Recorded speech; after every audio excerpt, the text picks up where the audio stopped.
by this time in great secrecy.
Just like that.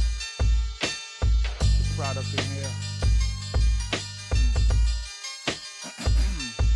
Yeah, we just gonna lay this shit.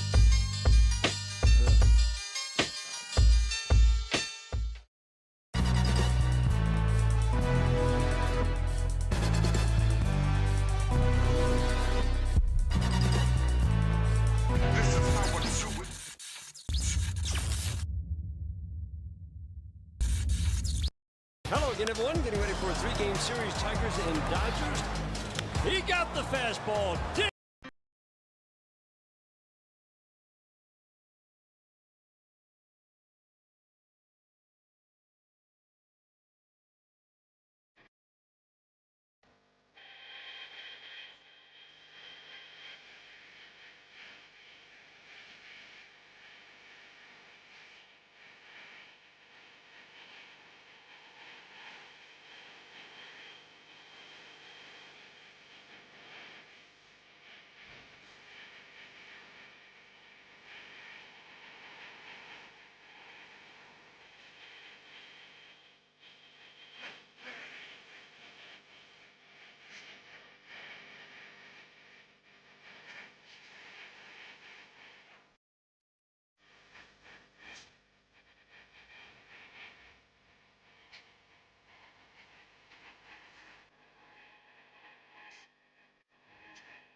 What up, though, Griffin for George? We about to pop off Staten Island in the building. Detroit to Staten Island, let's get it. The Hood Vocal Podcast. Make sure y'all smash that like button, subscribe, share it. Let everybody know we live, y'all. We about to pop off after this track.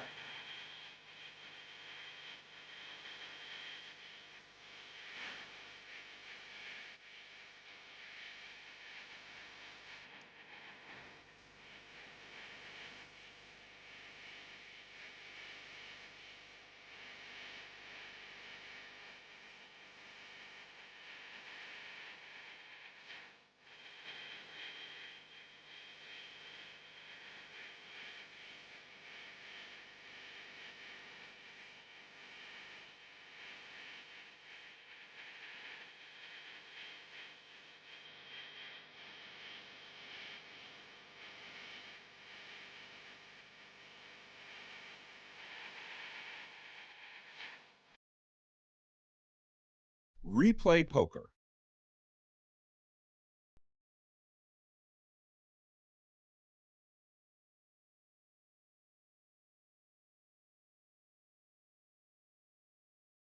What up, though? Welcome to the Hood Smoker Podcast, the hottest #1 podcast based out of Detroit, Michigan. And now, with your hosts, Jay Gutta, brotherkingx, Blatonio Todd, and the rest of the Hood Smoker Squad. We don't do no Vlad stuff. We don't do no Adam stuff. We keep packing in the legends, respect them, and keep adding up. So pack a blunt or two, maybe grab a brew and a snack for you, and leave behind your attitude, and get ready as we snap into the Hood Smoker Podcast. What up, though? What up, though? What up, though? Welcome to the Hood Smoker Podcast. I don't know why this shit looking like this. It's looking a little different, but we gonna go ahead and make that call. We doing it old school. You know what I'm saying? We gonna jump the messenger. I'm Jay Gutta. What up, though, to everybody in the chat? First off, shout out Chester McFly. We got special co-host Christopher Jordan. I see you in the chat too. Shout out, I see Tampa Bay in the chat. Shout out to Southwest Detroit in the chat. Shout out to everybody. Make sure you smash that like button. We gonna go ahead and make this call and start this interview. Let's get this bitch popping. We got Stelf Bombz in the building. Let's see. I know I can take myself off this because I'm already here. Let's get it.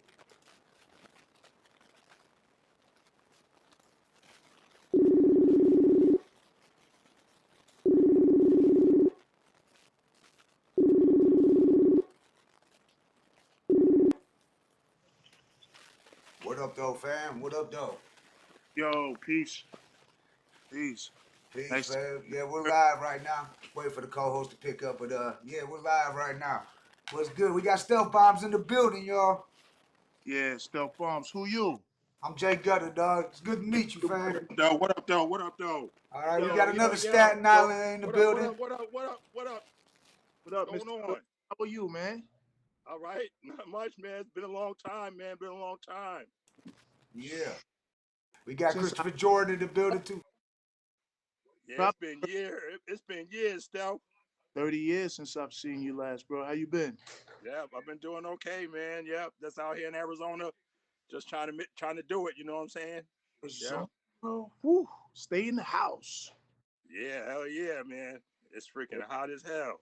Yeah, Yeah, We on the welcome to the Hood Smokers Podcast, Stelf. Yeah, feel privileged It's to an be honor, on yeah. Detroit, all the way to Staten Island and back. I'm hell in yeah. Atlanta right now. And this is the brother Jay Gutta right here. What Yeah. up, though? Peace, Jay Gutta. No doubt. Much love. What up, though? I see we got people from all over in the chat. I see we got Scotland in the chat. What up, though? Park here. I see we got Philly in the chat. We got everybody in the chat. We Park here, got boy. New York, Detroit. We got everybody in here. We got the West Coast, East Coast, down south, Midwest. We got everybody up in here. Across the pond. Motherfuckers from other countries. Yeah, we want to get Stelf Bombz in the building. Yeah, we want to chop it up with Stelf Bombz because we know you've been in this game a long time, dog. So why don't we go back? Let's take it back. You know what I'm In saying? this game, I've really never been in the game. I've been in the streets, and there's a difference. So I know industry cats that made it. Some of my friends. You got King Just, dudes like that. Cool Kim. I know y'all had them on there. They've been in the game. I've been aspiring to get in the game. So I've never, I've done shows and concerts with all the greats in the golden era. I've been backstage smoking L's with all them guys, man, in that time, but I never got in. I raised a family. But on the flip side is the blessing is I get my music raw. Ain't no radio friendly joints over here. It's all boom bap. I do what I want to do. I'm my own manager. I'm my own boss. Right. I make the music for the streets, for the people. I'm not really trying to make jingles and where people shake their butt. That's cool. I like to hear that, but that's not what I do. Right. So yeah, I haven't been in the game at all. I've been making hip hop music forever. Right. I went from the pop line, the b-boying, the breaking, tagging our names with the Bombz. You know, when you take the eraser strip off the damn eraser and stuff it in the deodorant top and put the dye, the bingo dye in there and tag you. I'm from that. The windbreaker, break that patch, the pouch windbreaker. You put the windbreaker on. That crew gonna get that work. You know what I'm saying? So I've never been in the industry yet. You know what I'm saying?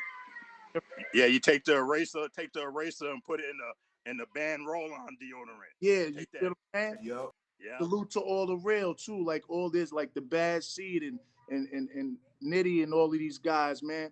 It's a lot of dudes that still doing it. Best Taylor, Cheddar Bang. They didn't get in, but they still hungry. They still got that hunger, that raw hunger, and that's the difference. That's why I need to be in the UK or somewhere that they appreciate the raw, real shit. Ain't nobody making no real radio friendly songs, man. That's cool, but people want to hear real music. You know what I'm saying? Right. That's what the people want. So I try to give them that, man, and that's to my advantage that I'm not in the game and I am an independent entity. Stelf Productions is an independent label. You know what I'm saying? I'm the only artist on the label. I signed me. You know what I mean? Right. So hopefully grow the brand. You know what I mean? With podcasts and dudes like you coming up, showing us love out here on the ground level. Just being real. The studio is just some PVC pipes and some moving pads and the Pro Tools and the space, and we go in. I just learned to engineer my shit, and that's the extent of how I'm able to feed the music, get the product to the people by any means. You know what I'm saying? I don't need to check with nobody or sign with contract. This is all me right now. Right. Video. Word, man. That's the way to be. Is independent, man. You know, don't answer to nobody. Do what you want to do, and also it shows you how much you love your music too. Fact. You know, yeah. Fact, man. That's what's up. Yeah, because we've So had. what would you say? What would you say, Stelf? What I know a little bit about how you got into the game, but what I'm really talking about is, like, I know you had mentioned that one of the cats that made you look about getting into the game was Benjamin Grinch.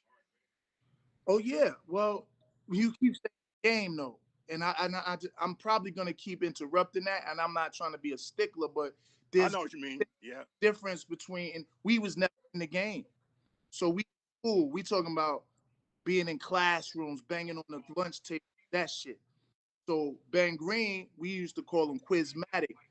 You know, back in school, we talking 6th grade, 5th, 6th grade.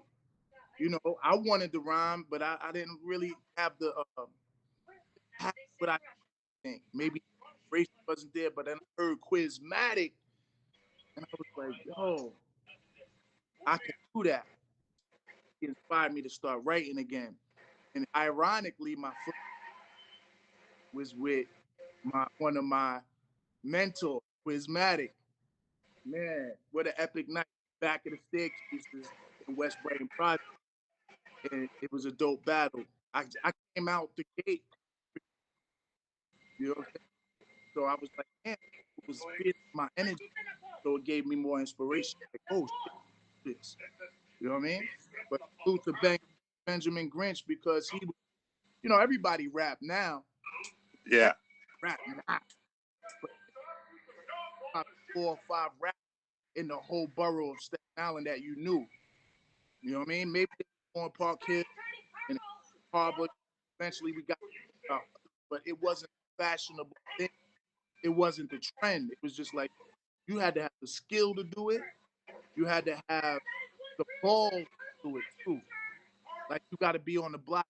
So my Square Park, Harlem, being on Frederick, Boulevard 125th, back up, hand the backpack, not pencils and papers, because we know we going into hostile environments. Yeah.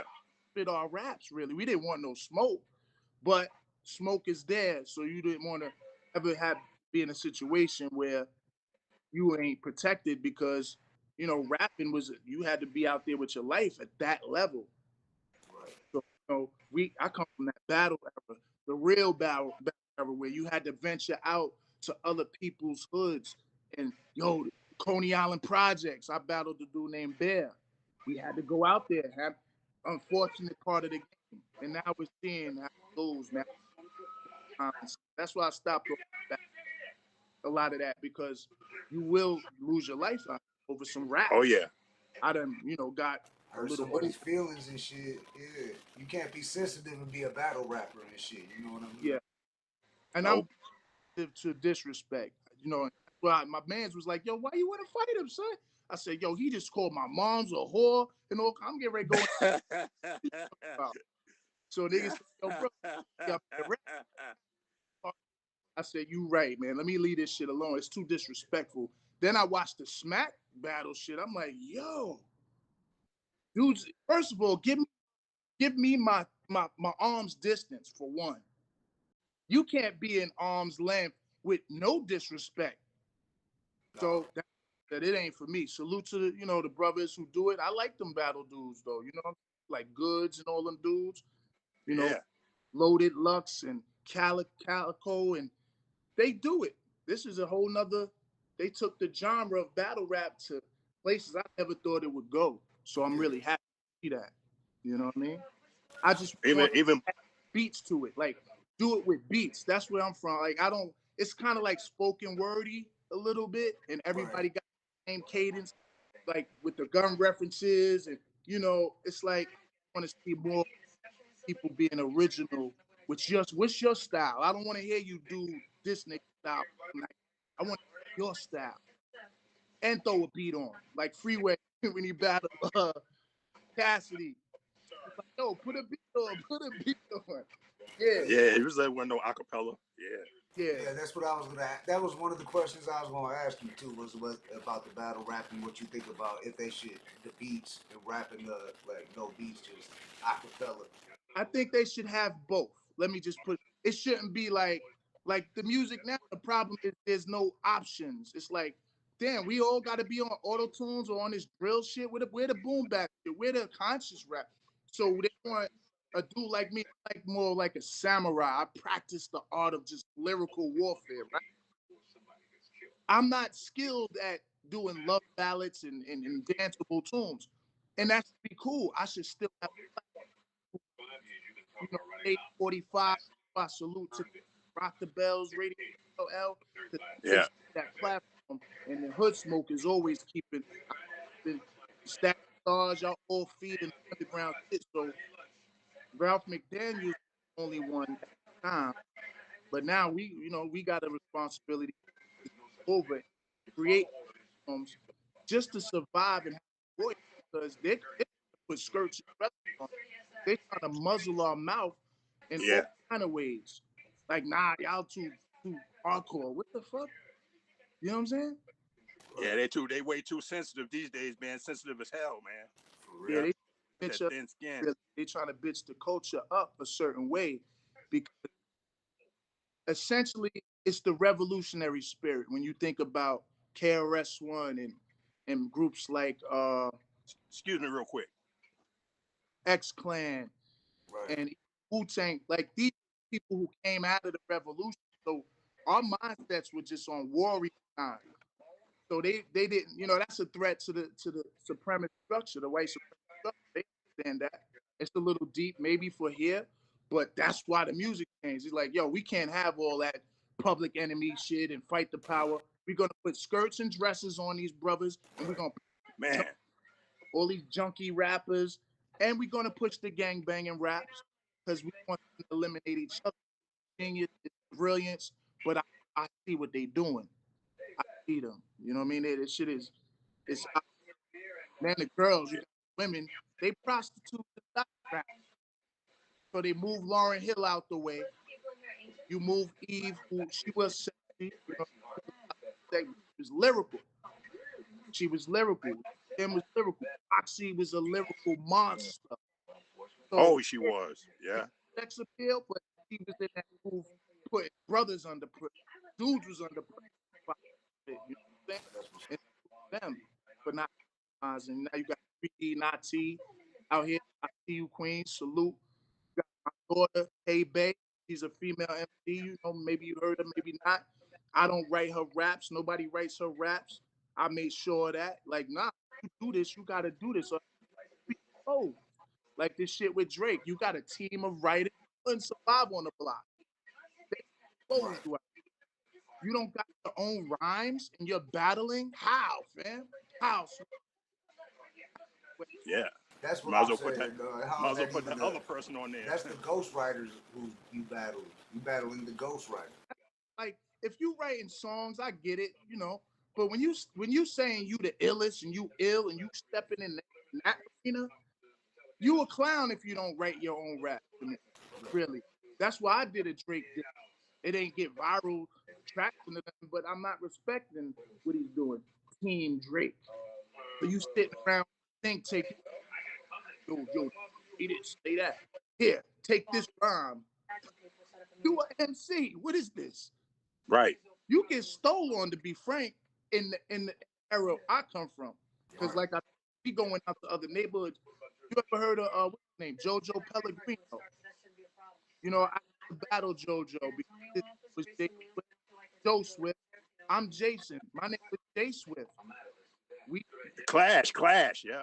Yo, bro, you can't have that name. Well, I got this name. We got a battle. You know what I'm saying? So there was a element of integrity that went into that. That's missing. You know, look at Kendrick Lamar. You know for what he do and whatever.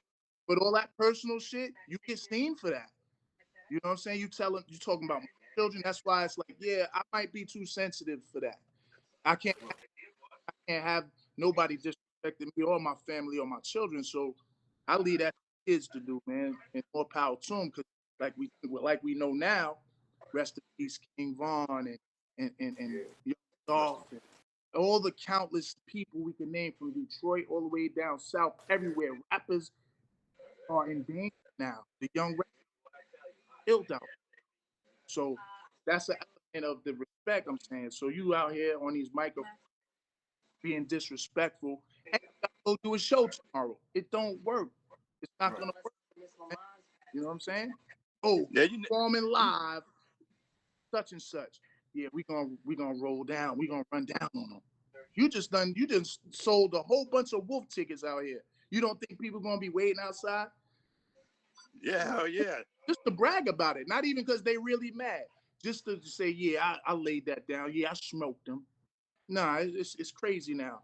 I don't want my son rapping right now. Word is bond. I mean, rap, but I don't want him out there doing it. I would have to be his manager. Like, nah, we're gonna go over here.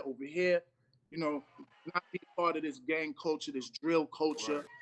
None of that, man. We still got some. There are some young MCs like we've had on this show. We've had that still spit like got bars and all that. Still keep it hip hop.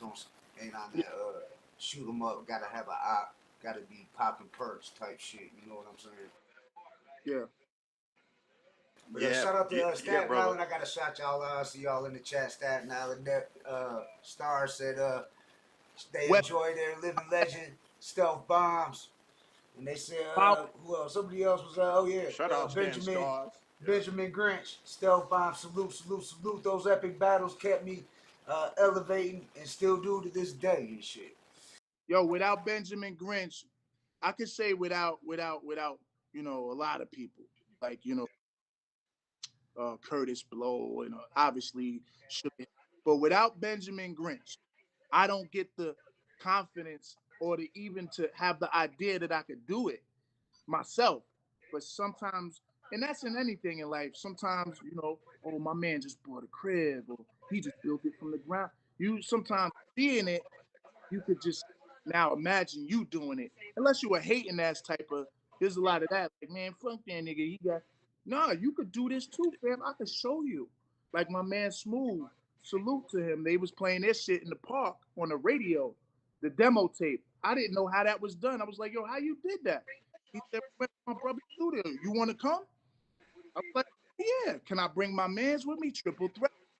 If you watch the Wu-Tang saga, they threw triple threat in there, but they said triple brand.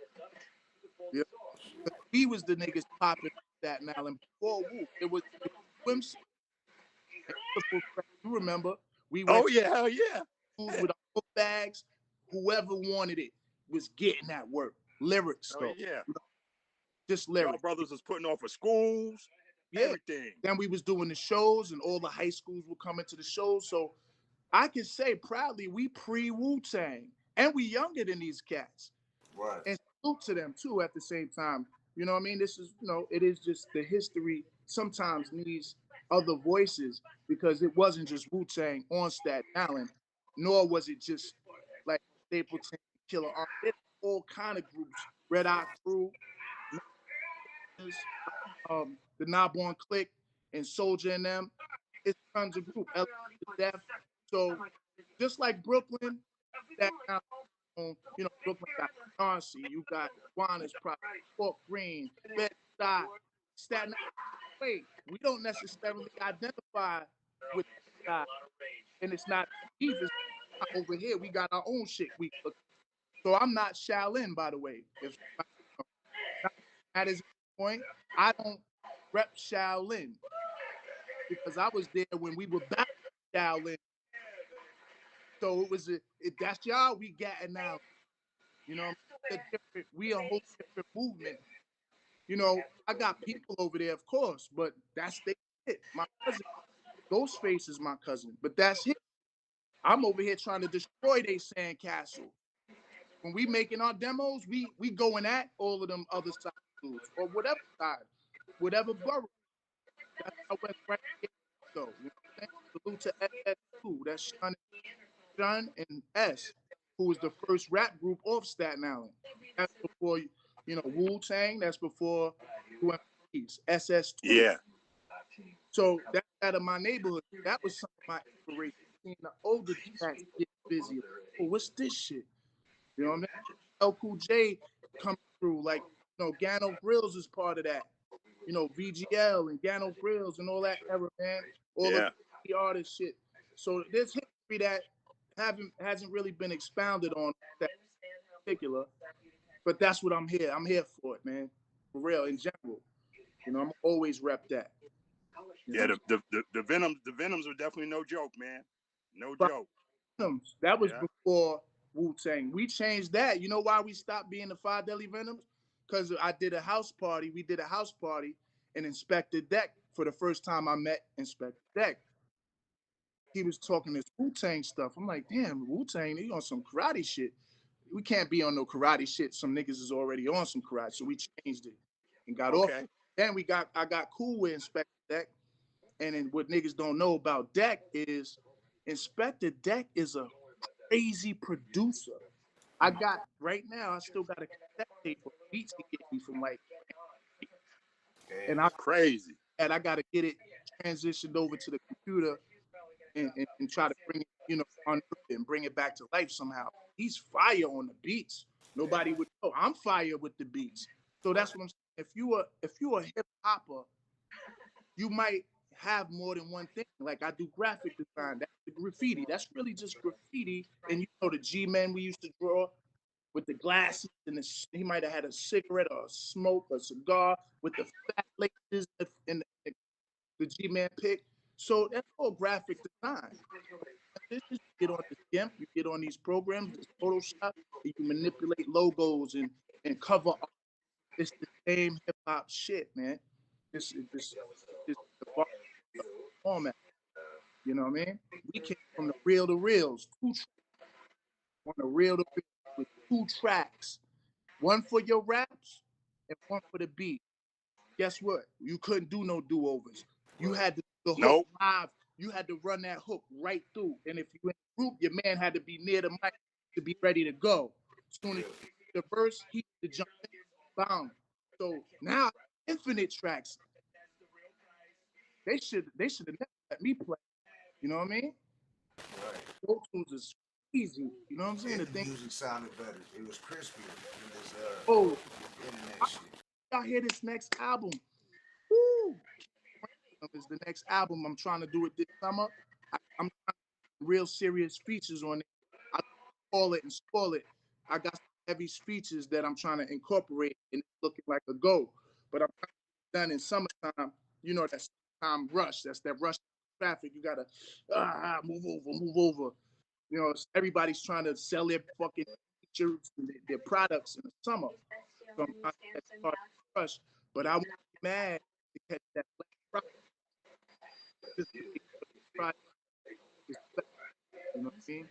Then I'm gonna drop the mixtape first. Then gospel, I got a gospel EP that I'm doing. It's not gospel in the sense of organs and choir. It's for the streets. Like one song is called when I feel out of place. They gentrified the hood. They done killed half of my. They done locked the other half up, and the rest. If you ain't on drugs, out, you know, niggas is on because just out really struggling in cases if they're not locked for debt. And then it's the rest of just maintaining. So when I go home, it ain't visiting Bob. It's a whole new the running like the fuck. The little all running the block. This shit, I feel out of place. So it's about that. And then the melodies are really kind of more soft. That it's more strings and samples, so it allows me to just talk to the people a certain way. So it's more textured, like a in that way. It's not necessarily. It's more spiritual. And that's not who the hustler, trigger the gambler. That shit. I love it, you know what I mean? But it's just different ways to touch the people, man. You get older, as you evolve, so should you, and so should your sound. That's the one knock that I have with some artists. They get stuck. I'm looking at my album, you know, Rock is my guy. So I'm really looking forward. I listen to Tom and Pete Rock. You know what I'm saying? I see where comments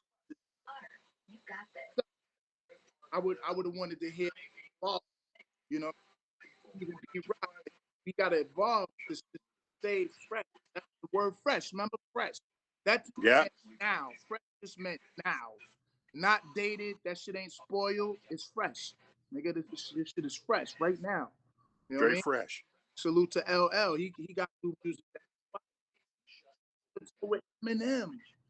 He stepped Eminem's catalog with that style, and he might have, you know, put some bumps and bruises on Eminem in that booth. I was really see that dude. He's inspiration because he's older than me. They tell me, yo, you too old. I'm the best I ever been with this. Yeah. No laps with nobody. I got 30 seconds with these 30 seconds of hell. After that, I'm done. But in that booth, with this, I'm better than I ever been, man. Oh yeah, man. Everybody talking about it takes a lot of that time. A lot of that time is great. You start getting into different areas and chambers of your brain and your mind, you know. Yeah. Man. Time work. You working. You know, I've been writing every day or every other day for a decade. So imagine the dude that's doing push-ups on and doing the every fucking other day. What his physique gonna be like? That's what my head. So, you know, evolve. That's all I'm saying. You gotta evolve, and to do that, you stay at it. You know, you gotta stay at your craft. When I hear Rakim album, I want to hear Rock 4.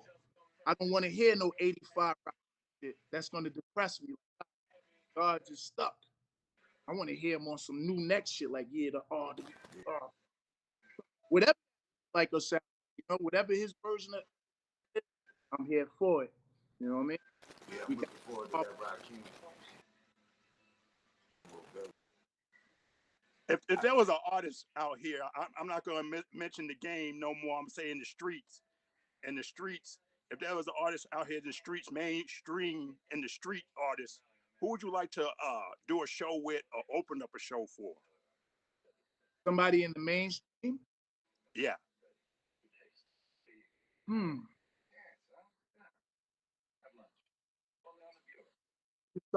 with the live. You know, like for me, just to to touch on that, I'm with the live, Biggie. These are my peers. These are the people that I was around growing at the shows. Boot Camp, Louisville Slugger, Buckshot. We adapted up, Yeah. and did shows. So that's my peers. Those are my co-workers almost then. So yeah, those kind of get lesson as those, let them do that soundboy burial. Then I'm from that, man. Anybody new, I really maybe Griselda or something like that, because they give me that feel, you know what I mean? Little boom bap feel. They still do the lyrics. I fuck with that. You know what I mean? How you feel about Glorilla? Don't like it. You don't like Glorilla? I don't like it. I'm gonna just say I don't like none of the stripper rapper music. Right. Then the women being gangsters and thugs. It's just not it's like eating food that's mixed with something that don't, like, who put that in the food? That don't belong in the Yeah. You don't Yeah. like down here in the South, they put mustard on your fucking hamburger. I'm like, who told you that? Don't offer mustard on my hamburger. Only ketchup. Now mustard could go on my hot dog, but not my hamburger. You know what I'm saying? So I'm saying I don't make, like, you a lady. What are you doing? You shouldn't be out manning me and nothing. I'm out woman, the whole thug women movement, the gangster women, and we blah, blah, blah, blah. Then man, came them on the block. I'm like, this is what's lit now? It's scary. And then the dudes is, so the way they flip it, the way the devil works is he flips everything. So now the new era dudes is more feminine and the women are more masculine. Yeah. It's the handiwork of Satan, man. Straight up. Yeah. It sure is, man. Running shit, and the older niggas is gotta watch out for the kids. We ain't gonna school these young niggas on you. It's all bad. Everything for real. So we had a guest on here. He called it prostitution rap. Shout out OG Drunken Master. Our homie OG Drunken Master from Detroit. He called it prostitution rap. The way women rap, that's what he called it. So we kind of felt that, like, yeah, that kind of makes sense. It's really all about destroying our future. So if we could, and I'm gonna keep it 100 and say this: we are also victims of, when I was listening to, we in the club like, throw your gun in. That was for genocide. Because it wasn't saying throw our guns in the air against the police or against the Ku Klux Klan or going down to the police station. No, we was talking about each other. You know what I mean? So that's because think about how in the beginning, stop the gang. They said, yo, we gotta stop shooting and stabbing all this shade, all this shit.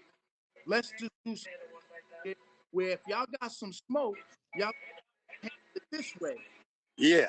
Your crew versus y'all, and nobody gets killed. So it was to stop the gang violence.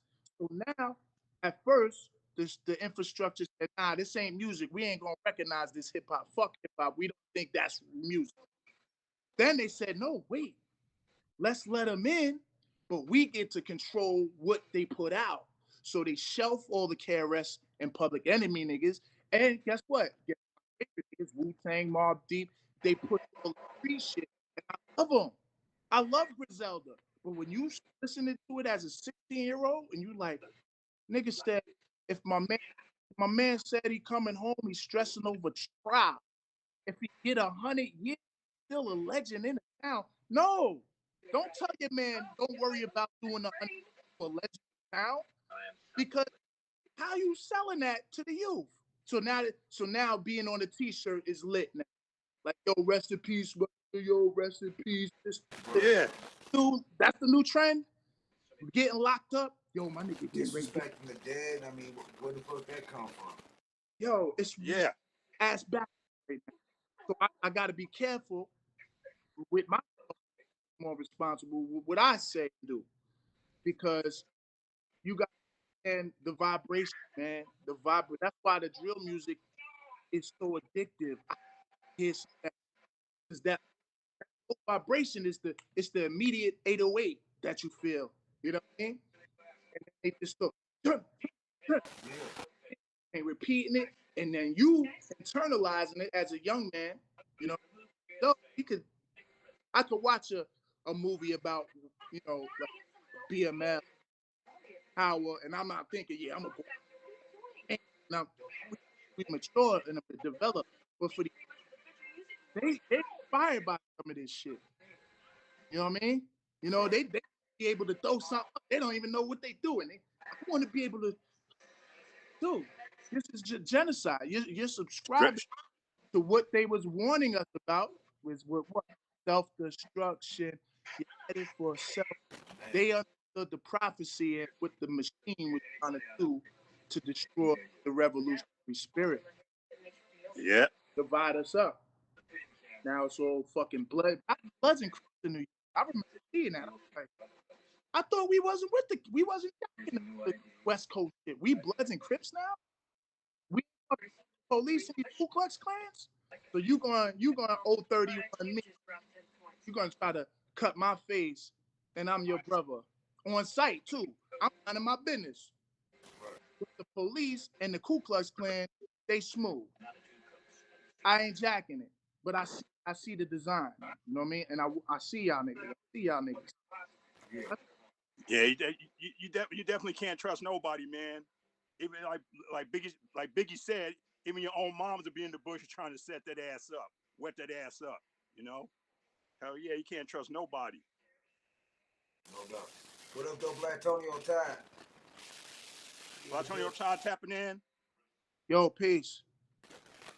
Hey, what up, though? Give me a second. Sorry for tapping in a little late. Got some things going on real quick, so I'll be right on with y'all. What up, though? Yeah. Salute. Oh, yeah. Let me jump to the chat real quick. Benjamin Grant said, I always thought of Stelf Bombz, Sauce Money collabo would be some ill shit. Their delivery, their styles and flows, vocabulary would be something terrible for a lot of dudes out here. I was about to get that out there before I couldn't see it no more. Read that to you.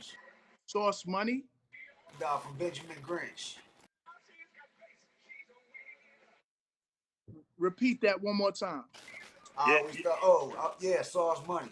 I always thought of Stelf Bombz, Sauce Money collabo would be some ill shit.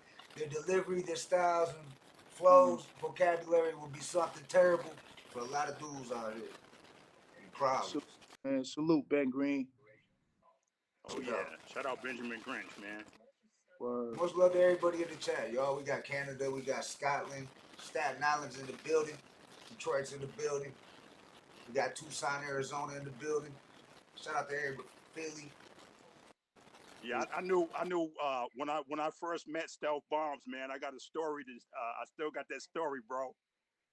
I probably don't remember. What's the I knew you was a good dude, man. At that first day, I knew you was a good dude, bro. Well, I had my radio in the hallway in Wagner, and Brand Nubian was hot that year, and I was blasting Brand Nubian in the hallway with everybody before we went to class, and the security guard started chasing me through the school and trying to take the radio. And me and you was in the same class, the science class upstairs, and I zoomed up to the class on the third floor in the science class, and went in there, and I saw you, and I was like, yo, bro, they're getting ready to take my radio. Is there any way possible you can hide my radio? Bro, you hid my radio. You hid my radio. The security came in the classroom. They couldn't even find the radio, bro. Yeah. Yo, what I tell you is this: marijuana is one hell of a drug. I remember none of this shit. But if you say it, I believe you're a man of your word.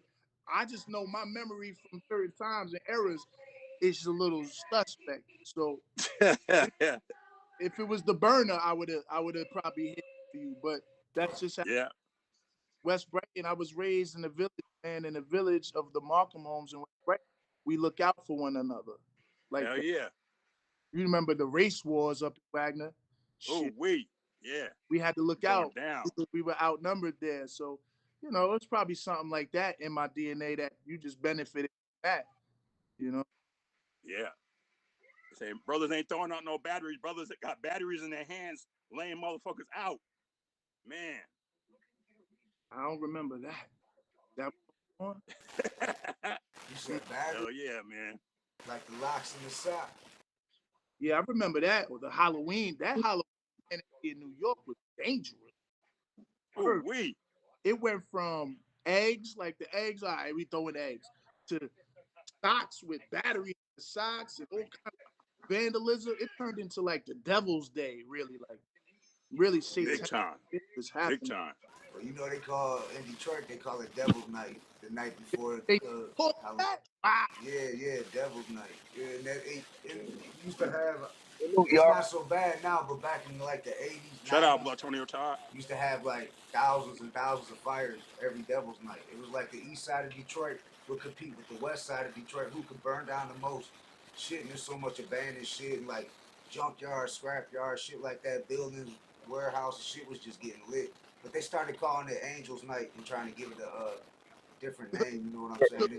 Trying to give it a heavenly feel. Good luck with that. Trying to drag people in there so they can catch hell. That's why D12 called their first album Devil's Night. D12. However, we know somebody else who is a legend used it first. Oh yeah. Each other. Yeah. Yo, man, remember that song? What's that? My Mind Playing Tricks on Me, that song from Ghetto Boys. Yeah. Oh, yeah. Tricks on me, hell yeah. Me and Ghetto Boys went trick-or-treating. Robbing little kids the best. He didn't go in trick-or-treating and knocking, robbing little kids. He was that we was like, we identified because we was bag snatching. Yeah. You know what I mean? Real talk. Little kids for bag. I said, they do Houston. Oh shit. Everybody. Oh. Shit, the West used to come to the port and terrorize the port, bro. My bad. Yeah, that's kind of tough. You know, we didn't see. That's the thing. That's the dangerous part about this music is that it's catering to the children in the project. Ghetto. We got issues. We should be carrying. Now you put a whole bunch of money in our hands. Give us these big deals without really having authority to handle that. And we already throwing all these signs and sets. That's destruction. It's back to that, man. We not responsible at that time. We carrying out some evil in our hearts. The spell's been going on for a long time. The spirit? That spell, you know, like that people like more susceptible to the spell. Yeah. It's like it's breaking now. That spell is breaking. That's why they're scrambling and they know where to find the specific souls that would be susceptible to the spell. Like the group here, they're hopeless, you know what I mean? They're in despair, they're in poverty. They just looking for any outlet. Well, we're gonna give them this negative outlet plug in. Mm-hmm. You know what I mean? Because I mean, especially we see all this prostitution rap coming out, you know, like when they try and compare, like, okay, when they talk about, you know, like Sexy Red as comparison to like Lil Kim, I don't see it as the same level in a way, because I just think Lil Kim had a little bit more of a struggle than, you know, like that spell wasn't quite established. It's just, you know, if that makes sense. Feel me on that. I understand where you're going, but Lil Kim, Foxy Brown, they were the prototype for what the industry eventually cooking. Like, okay, we got it now. We're going with sex appeal like this. They'll be raunchy and, you know, sexy up front. The message is fuck niggas, get me, fuck nigga. Like, what are we talking about? Over and rinse and repeat. Everything is about brainwashing people. Brainwash, understanding who your target audience is, and now they figured it out. Now everybody wants to be a that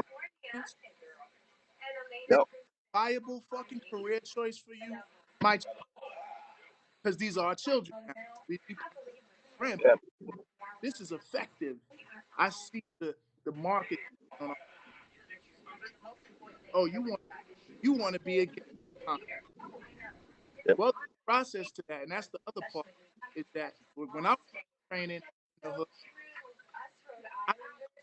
I was never a thug, let's say, but I knew that there was always, that he don't even go to school. 6th grade, he dropped out. He's already smoking L's, toting guns, taking sales. So I knew I was trying to get my grades up. I was in kind of normal. So, but there was a difference between the two. Now, they're overnight thugs. Like, ooh, that's what I do. Overnight, yeah. I'm gonna go thug. I got the gun. I do my gang sign, man, and shit. And now I'm. You don't know the rules. You skip all classes that. That's like getting PhD, kindergarten to college. There's a that unfortunate process. You got to be in the streets a long time. Yeah, yeah. You don't know. You can't go out here rapping about what you did last week, and you don't think the FBI is gonna be on you, locking you up, stupid. That's why when we was rapping in the 90s, we never rapped about street shit. We kept it so lyrical, like rhymes do this, rhymes like a chainsaw, keep the brainstorm. We wasn't here lock me down. You're telling. You're telling, fam. I'm talking about a barbecue. Damn, this shit finally leave me on, fam. What up, though, brother King X? Hey, salute. Man, this shit, bro, man. This shit is lit in here right now. I'm feeling like, yo, this is a lot of different minds in this conversation. That's dope, man. Hell yeah. So we got Detroit. We got Detroit. Jay Gutta, right? Yep. Blatonio Todd. Christopher Jordan. Arizona. I'm in North Carolina now. Stelf Bombz. I'm in North Carolina. Years I've been out here. So where's the other two brothers? Where you from and what's your name, brother? Brother King X, Detroit, representing Monster #1 all day. What's up? How about you, bro? Blatonio Todd. I'm in Tucson, Arizona. But originally from California, San Fran, from the Bay. That's my squad. The Niners is my squad, B. Right. They need to pay our youth, man. They beat Detroit this year out, dog. We almost made it to a Super Bowl. Almost. Yep. That close. Yep, almost. You know whose fault it is, right? Sure did. Shanahan don't got the cojones, man. Right. Cojones. He got the squad. He's smart guy. He just don't got the cojones. Yeah, the cojones. He don't got it. It's about mentality. Like, you're not going to go for it. You're going to punt that. You're not going to try to get a touchdown out of this. You're going to want to kick that. You don't got to go for this. Go be a cool, because you should be a head coach. But I'm going to leave it alone because I'm working on my stress. So that first Super Bowl loss.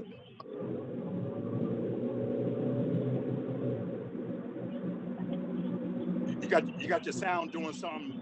Yeah, I heard. It was cutting out for a minute. Yeah. Sorry about that. We got. That's what's up. I'm from West. Sound cutting out. West Brighton, man. You got your sound cutting in and out, Stelf. Yeah. Oh, that's me. Yeah. Try one more time, man. Yeah. Okay. Yo. How about now? Yeah, right. Yeah. Okay. Yeah. I'm good. Yeah, you good?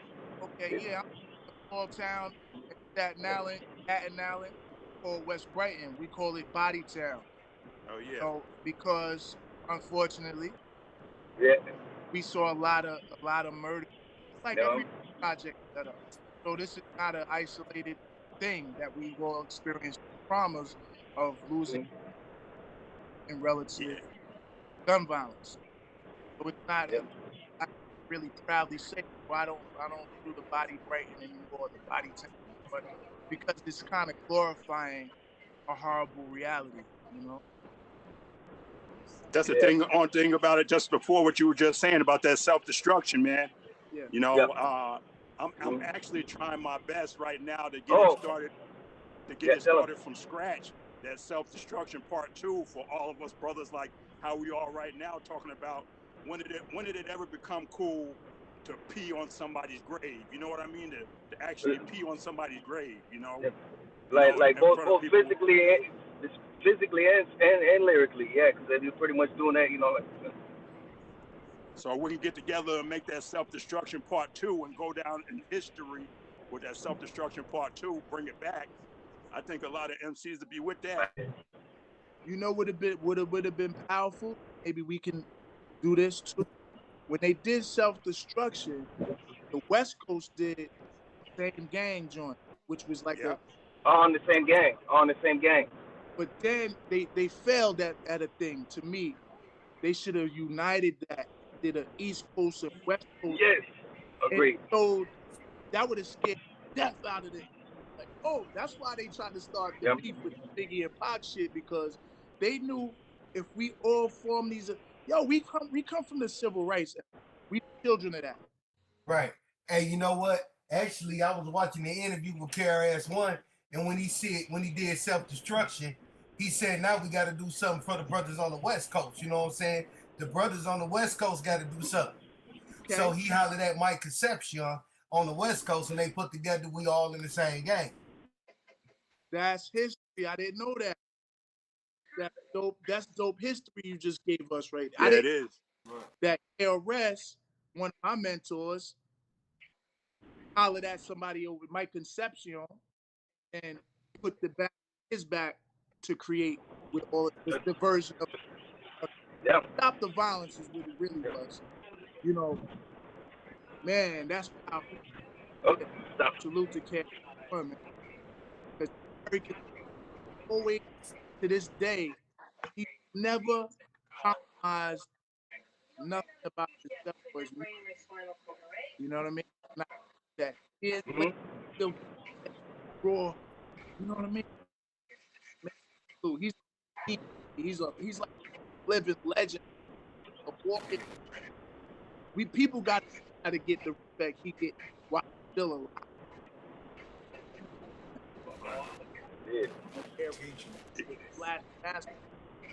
I don't know. I saw the Kane versus. Kane don't got enough. He don't got enough in his magazine to do a versus with a Kane. I would like KRS first, maybe somebody.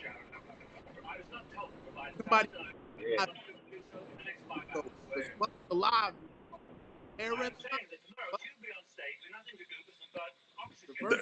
One thing I noticed about KRS-One is that when he was battling Kane, I don't know. To me, it sounded like he was like losing his breath a little bit. Yeah, he was over breathing. He put so much. Kane brought it though. Kane brought it. Kane did bring it. Kane did bring it back. Of his rhymes. I just think Brother J and KRS might have been a better matchup though, just personally, just because a little bit historically. Brother J from X-Clan versus KRS. Yeah. I was thinking Rakim, man. I gotta go back to before to be honest. Yeah. Brother J. Yeah, Brother J, man, he's a gem right there, man. He got some gems, like some jewels. Yeah, and they also have history a little bit, yeah. He's the Paradise Gray. You know, that's another brother from the X-Clan, Paradise Gray, who. Oh, Paradise, yeah. When I was the historian right there, yeah. With .com and all that, with Bombz and Stelf. Right,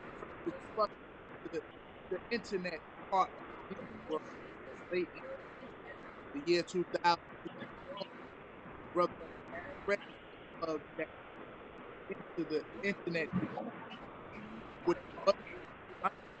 like streams. What's a stream? What is a .com? You know, right? Yeah. What? Yeah. Thank you for listening. because he helps a dude get opens doors that don't want to see people. So this His audio cutting out. Yeah, the audio cutting out again. Yeah, sorry about that, man. Yeah, or you want to get paid, to open the door. Like I missed the DJ wanted to break the record. You was a dope DJ like Red Alert. Why? Because you introduced to us the Bridges Over. That's it. Not because somebody gave you $1,000. Now garbage. Okay, I gave you my G. Now you gonna play this trash because he gave you the money. But I understand it, right? Love to the need to survive. That's why the game money for Yeah. You know what I'm saying? They don't love what they doing, you know. But see, what KRS-One didn't realize that Marley Marr was DJ Red Alert's mans. I don't think he gave a. That was his mans. I don't think he gave a fuck. What happened was is that KRS-One was like, "Oh, you can play this whack shit, but you can't you can't play DEP." Oh, remember that? I remember the argument. Yeah, that's how that got started. KRS-One was in his feelings. I know that. Oh yeah, MC Shan said that on Drink Champs. Yeah, well, right there, yeah, we know that he was in his feelings. Yeah, I know that. We there was a spot on East 23rd Street called the New Yorican Poets Cafe, run by Bobito from Bobito and Stretch. If anybody's like really go back to that 89.9 Thursday, sitting with your niggas on the clock, waiting for 1 o'clock, 2 o'clock. That's where you hear all the first big, small, Unbelievable to all the oldies. Yeah, first in the underground first. That's why I salute the underground, because that's the breeding grounds for all the shit anyway. Yeah, hell yeah. And it goes to people. Bobito had the spot like what was that, 2001, and we gave him the wax. Like, yo, wax. Got our shit. Poets Cafe in the New York. He was like, I don't know. He didn't. But I could have respected if he would have suited up in his earpiece. Nah, my nigga, this shit ain't fire. Or just that's not the right stuff. Whatever. He didn't even listen. Give it a nigga. It's the wax. We went through a lot to get this wax pressed up. And you, oh man. Yeah. Oh. So my man, Bombz, we did the next third Saturday of the week, and he did a whole disc on Barbito in Barbito. Oh, this nigga. But I understood what goes into the resentment of that. When you hungry, man, and you trying to get in these gates and these doors, and you got these gatekeeper dudes that's stopping you from your dream, your ambition, your passion. Now you want to fight. Now you upset. So how MCs fight, they take that shit to the booth. And yeah, hell yeah. With the whole beat. Yeah. It cut out. By the way, Wu-Tang was take that. Bring it back on that, because like I know you was dropping a gem right now. So go ahead and say that again. You was cutting out. KRS, I understand how that goes when he's, you got you're trying to get in, you got passion about your craft, and you got somebody that not keep the door open or open the door. So, as an MC, your best weapon is that damn microphone. Go in the booth and handle that. Oh yeah. He could have and came old BDP. They was rolling too, and just with other type of energy that would have left people with a different taste in their mouth. So salute him that he was able to keep it relaxed. Just that shit was, Yeah. He did it. History did that. History really did that. that energy, his whole energy, he needed that shift. Just like we needed the Rakim shift and the top billing with Milk D shift. There's a lot of Lottie, Oh yeah. Lottie Dottie. That's the evolution. And that's what we're missing now. Where's the shift at? Like Dollar Sex. Bums, diggity bums. Niggas was like, yo, what's that? There's nothing else surprising me anymore. I'm like, heard it already. I never heard it before, but I heard it already. How? Yeah. You know what I mean? We need more. That same flow. Yeah.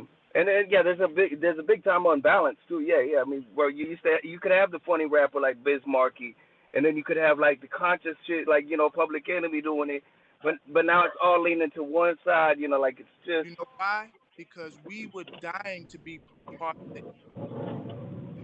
Hip hop was at its best when arts didn't have barcodes attached. So being ill was like, yo, I'm gonna be iller. I'm gonna do this. It was all about love for the. So when we was vying for that bar, like, record deal, now you're corporate. Once you go corporate like the NBA, out through gate, the fucking NFL, you can't touch the fucking quarterback. What type of football is this? I hit him too hard. He wasn't ready when I laid him out. I'm hoping the nigga wasn't looking. I was playing football. That's the best time. He's going up for that. He better not, because I'm definitely laying him out. And I knew when I was going up, I'm going to get laid out, so I had to brace up what was coming. But the money system, the corporate system, it's ruining everything. It's corrupting every facet of what we love. The food. They're making fake food now. Like, what the fuck? You making meat? They've been doing that for years. Because we talk about that at the mosque every day. They've been doing that for years, bro. They got fake vegetables, even not just fake meat. They got fake vegetables, like plastic practically. Fake cheese, plastic cabbage, fake cabbage. That's what I was thinking of. Yeah, the plastic cabbage and shit like that. I seen them. They do. So we need to run down on them. The FDA, the food, and because you're gonna eat this shit. Guess what you're gonna need if you keep eating it? Drugs, food, and drug administration. Niggas. That's how they get their kickbacks. Yeah, that's how they get their kickback. When they lost all that money, from the pandemic. Now they're trying to get all that money from the pandemic. It's just like back in the day when you want to get more money when you was hustling. What you do? You stepped on the drugs. You know what I mean, to stretch it out. So they stepping on the fruit. But here's the thing: the pandemic ain't over with. The pandemic ain't over with, contrary to what the news say. Yeah, my people's just had COVID. It's not. It didn't go. It's just that the news and the hype of ain't it. Talking about it no more. And we got herd immunity. So a lot of us are now more immune to those basic viruses. You know, that's why they're gonna come with other. Oh yeah. You know what I mean? It's just what they've been doing it. Influenza B 1918. Yeah. Then you look at all the H1N1, swine flu, bird flu. They was trying it. They was marketing that brand. They actually experimented with COVID back in 1975. Oh yeah.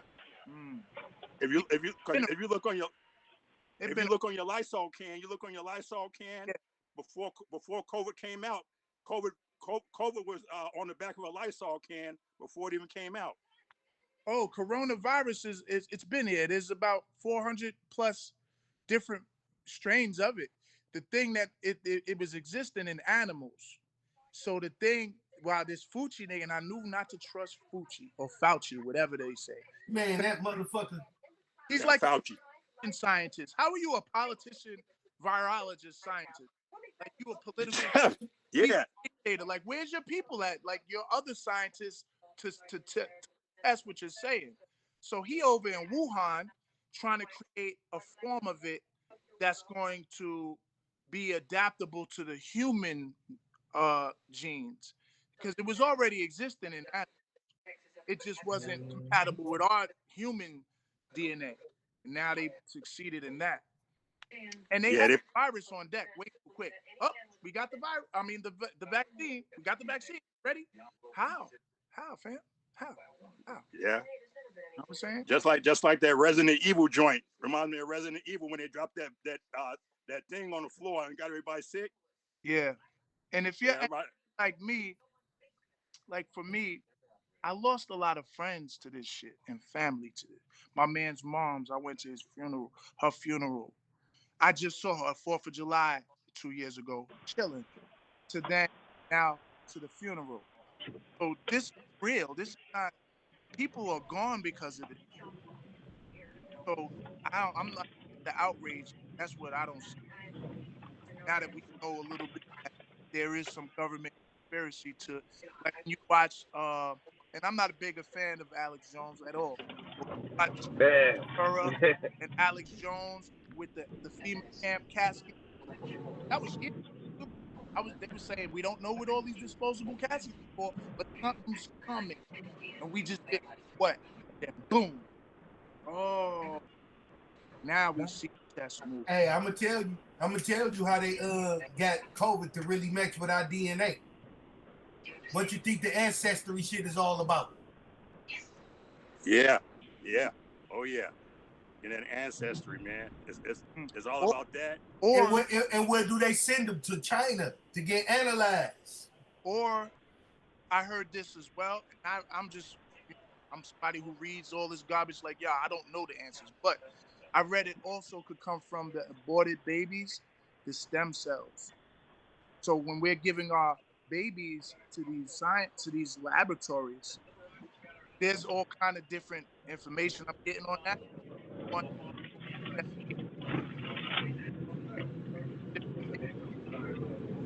You cutting out again, Stelf. Maybe they cutting me out. I don't know. I can hear you now. Yeah, the aborted baby, they use stem cells from that also to vaccine that. I mean, the devil busy. Yeah, and you notice when you go to the hospital, they just need to take a little bit of blood. They take, 2 to 3 vials from you. They take unnecessary blood from you. Like, I'm even lightheaded than a motherfucker. Like, yo, what the fuck? Where's all this? Yeah. That's that DNA tapping. You need all this blood? Yeah. Yeah. For your guys back there turn that blood into champagne and drinking it? Shit. Yeah, man. Yeah, that's something else. And also they use the DNA from Ancestry too, brotherkingx, to find out serial killers from back in the day.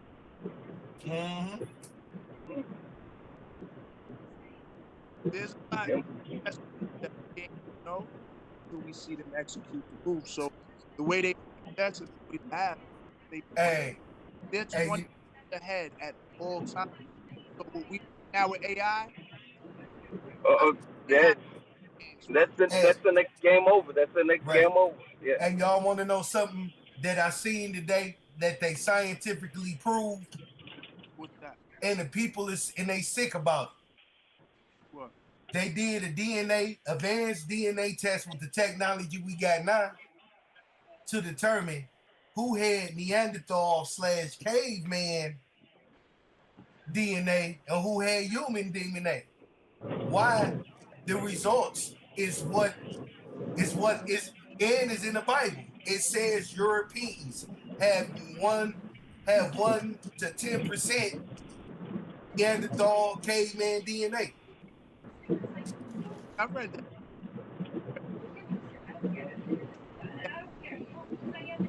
DNA, like the Africans in Africa, but me, my great grandfather, I didn't he was white, and now like I'm here, black. I am my father is, but I am now. A lot of us are mixed with all these. Really, proof or the purity of a true African. He's like black, real color black to really know, because everybody been raped already, and everybody's mixed of everything else. Yeah, that's why it makes no sense to be racist. But as touch on that, brother. That's because That's because certain type of people, certain type of devils, because not all white people are devils, but they know that we are the chosen people. They know we're the children of God. We know we're Jesus Christ's descendants. A lot of them know that, and they don't want us to know that, so they can have that control, that slavery over us. I'm not gonna go far myself into that. That's doctrine. But once we beyond the flesh and start to understand we are souls. Some people think like this, and I heard this. I didn't stick to this. That we are not souls. Like, yo, I got a soul. I have a soul. No, you are a soul. You have a body. Yeah. So your body is merely the vehicle that your soul gets to get around in this physical plane. But we are souls. So evil don't give a fuck about what your physical body. That, we Amen. your soul is sometimes alcohol, us, all these devils, envy, lust, alcohol, drugs. The devil, the spirit of evil, can enter the vessel without anything preventing you from taking over. Oh, you angry? So yeah, go blow this up. Shoot this school up. The devil got you because you mad. You don't got a job, and the Mexican or the black does. No, dude, you got to get on your grind. Your privilege days are over. So you're used to your privileges. Now you got to go line up and compete for what you need. So the culture shock of that has a lot of Americans upset. And the other thing got a lot of Americans upset is the indigenous people's presence in their own land. Imagine the hypocrisy in that. Yep. So you mad the Mexican, because we're calling them Latinos. They're not even Latinos, to be frank. They are indigenous peoples who've been forced to speak the language of their oppressor, which is the Spaniard. But they are That part. Indians. So when you see a Mexican or Chicano, you're seeing Indians. What they call Indians is the Indians. See, it gets a little deep, but that's just the flesh stuff, the flesh, the politics, that. But the devil don't give none of that. If Oh, he can get you weak, he can get you to turn on you black. So there's black wickedness and all other color wickedness. So that old that idea of white is wicked, black is right. A black man is most likely to kill me. The devil got him. See what we're talking about? and plus he's looking in the mirror. The gang banging and all that. It's most likely one of us who's gonna smoke us. Or I've been in situations too, because that's the element of the projects that when they packed us in them tenements like that, and in New York and in Chicago and projects in UK is the worst because we're stacked in these buildings. So when you come outside to play kickball and football and skellies and shit, it's 80 kids you gotta fucking fight every day. So now it's like, damn, that's a lot of people that I'm gonna be around. Now add a little crack to that, take the jobs away. Now they stressing over income. Now they think they need to move this, which is poisoning your community. Everybody sells drugs in their neighborhood. Nobody goes and outsources that. So it's brilliance. The devils are brilliant. The brilliant one they call Satan. Brilliant. These ideas. He's always got to add his, step his game up, You're gonna kill yourself off. We doing it, but it's gonna look like y'all doing it. Uh, Yeah.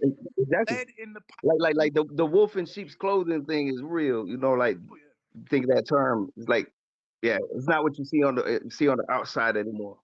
They had to switch up even. Yeah, they definitely devised a plan for us to do the job for them, so they could just sit back and relax, and we kill ourselves. It's on order. Exactly. Same thing to the native people. Gave them the alcohol, gave them disease, raped them, Yep. took their. It's the same pattern over and over. They just remix it, paint it a different color, and ship it out to. Yeah. Yeah, especially when it's heroin, and it's still alcohol too. If you look inside, like when you go to Brooklyn or something like that, you see all these liquor stores all in the hood. You don't got to go far. The liquor stores is all there. So they know when they design yeah, they design it with purposes. What is a project? We talk, we discussed that before, I think, me and you, but project is a word. Understand that the project means we are. That's why a project. Yeah, like an experiment. Obviously, they have something in mind, an agenda. Yeah. Yep. Nope. Yeah, we're definitely It's some always lab an rats. agenda. The lab rats, definitely lab Yeah. rats. Back to the street session on the hip hop stuff, Yeah. Bombz. Yeah. Who would you say that your top 5 MCs would be? Underground, mainstream. Who would you say you got your top 5? Who would your top 5 be? I like that question. That's a good common question. Mine changes over time, though. So you might. I was gonna say let's give them a couple like different eras Because if you you know want your top to five in the cover 80s, top because 5 your like top in five in the different 80s eras. might not be your top 5 in the 90s. Yep, exactly. But this is how I could break it down today. It might. Okay. Yeah. From each era, maybe. I there are architects. Like I got my shit from Cool G Rap and Kane and Rock. I got my shit from Special Ed and made. Oh, got it made. So I don't give a fuck how nice I think I can get better than them or how far I evolve, maybe past them in my mind. I can never ever say I'm better because you're the prototype to this shit. You had to create. Think about that. Think about how hip hop was. Yeah, and we're gonna party people in the. I wasn't thinking that really, because I was I started feeling it when I started hearing Run DMC and LL and the spitters, like treacherous P with the spitting shit. So they had to create it out of the sky. They didn't have a reference. Like now, my daughter has so much to. Got Jay, she got anybody from my past, anybody from the '90s and the present. She listens to Eminem. My son could spit Eminem's rhymes, the rap god shit, or whatever. Yeah, I think it's rap. That shit. I'm like, damn, I wish I could have did that when I was a kid. But so I can never say really with accuracy who's better than the architect. So I leave the architects in their own pocket. So with that, I would say it's definitely Rakim, definitely Kane, G Rap, Slick Rick, KRS, LF. Like, that's a dope ass top 5 right there, man. Those are that's like 7, but those are the only rappers on the earth at the time, damn near. You had Just Ice and a lot of underground dudes, but those were the ones. Then Run DMC too. You gotta understand what Run DMC was really doing. You know what I mean? Go back and listen. Like they was bouncing that. Peter Piper, pick, pep, run, right, go. Yo, they was flipping that. So how can I say, yeah, I'm ill at Run DMC? I really can't. I'm gonna leave them alone. They Mount Rushmore. So then fast forward to who Black Thought. Oh yeah. Black Thought.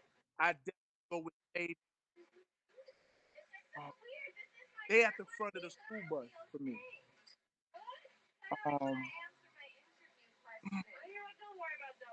Shit. After Flick the and then the Karen. Because I remember free bird, kind of cat in the hattie a little bit. Yeah. He wasn't as ill as Aim. So then you got Rock. I don't see much difference between follow the leader and know the ledge rock him. He Yeah. as Good point. He all beyond he's staying bitter. Kane is pretty much the same. KRS turned different kind of animal. When he started dropping all that rappers aren't danger, all of those different, and he still he's finding new ways to do it. Right? It's different. So 90s, you know, or just overall, I got Black Day. Man, it's a little bit, and then everybody else after that. You know, Eminem, Eminem definitely is top because lyrically, too, acrobatically, but where he uses me personally is listenability. That's the thing. Like this is why I love Craig Knife. He wasn't really the Craig, and I see E driving the radio. How we be rock for a fee, not for free. Yeah, no. Yeah. like the most basic shit, but you could groove to that shit. It got a flow, it got a style. Yeah. There's swag involved. There's other components other than okay, you flipped 100 million syllables. Can I No, sometimes it's just energy alone. Yeah, sometimes it's like ride with that in my car though? So where yeah. Eminem ill, there's some things that are asterisks. I would get with Eminem and say, yo, Renegade shit, okay? We need more of that. Can you give me like the Water Boy when he said, "Can you give me that every day, Kevin? Like, can you give me more Renegade shit? Like, Yeah. I got the Weird Al Yankovic block that nobody Thank you. Yeah. come on home and get on some of that boom bap. I want to hear Eminem on that. Like, ooh, Yeah. Well, what was it? Infinite. You've heard of Infinite, right? Like before he would like really blew up and stuff, right? I mean, Gutta has a story. He was actually there when like Eminem was recording Infinite, like in the studio, but his style was way different, and he's rapping it like boom bap stuff. Look it up if you haven't. Like I don't know if he's done. Before Drake. I didn't. Okay, Infinite. Look up the album Infinite by Eminem, and it's It like was his first album is before yeah. After. You'll trip out. Like yeah. Oh, he was at that point at one point. Yeah. Yeah, he was actually on the East Coast a lot in Jersey with the Outsiders. He rocked with the Outsiders. Outsiders. Like I remember going to and seeing I think his name I can't remember the brother's name, but Rod Digger. Oh, Rod Digger. Yeah, outside the cafe with a bunch of signs saying, like, oh, what is this? Protest? What are they do? Nah, that's a rap group outside. That's genius. They got all their peoples from New Jersey, where you know, come with the picket signs and and you gonna make you and you gonna force them to deal with you. That's what I love about the old street feel. So Fuji do it. The refugees, the Fugees, they took a stencil of their name, a stencil where you could spray paint on it real fast. You just hit it, and the stencil already spells all through every block of the cement. Fuji, Fuji. Like, what is Fuji shit? What is Fuji? What is that? You know, you would see Gano grills everywhere. Everywhere. Yeah, man. Now we know a little bit about him as an actor, but you know, I know him as a chess player, a great thinker, and as a hip hop original, like with SS2. He was a part of that with Sean and S, the group from my neighborhood that came out like 86, 87, before all the UMC groups and Wu-Tangs, all of that. Mm-hmm. I salute that, man, because they inspired me the max. But street team shit, I stay with that. The streets is like currency.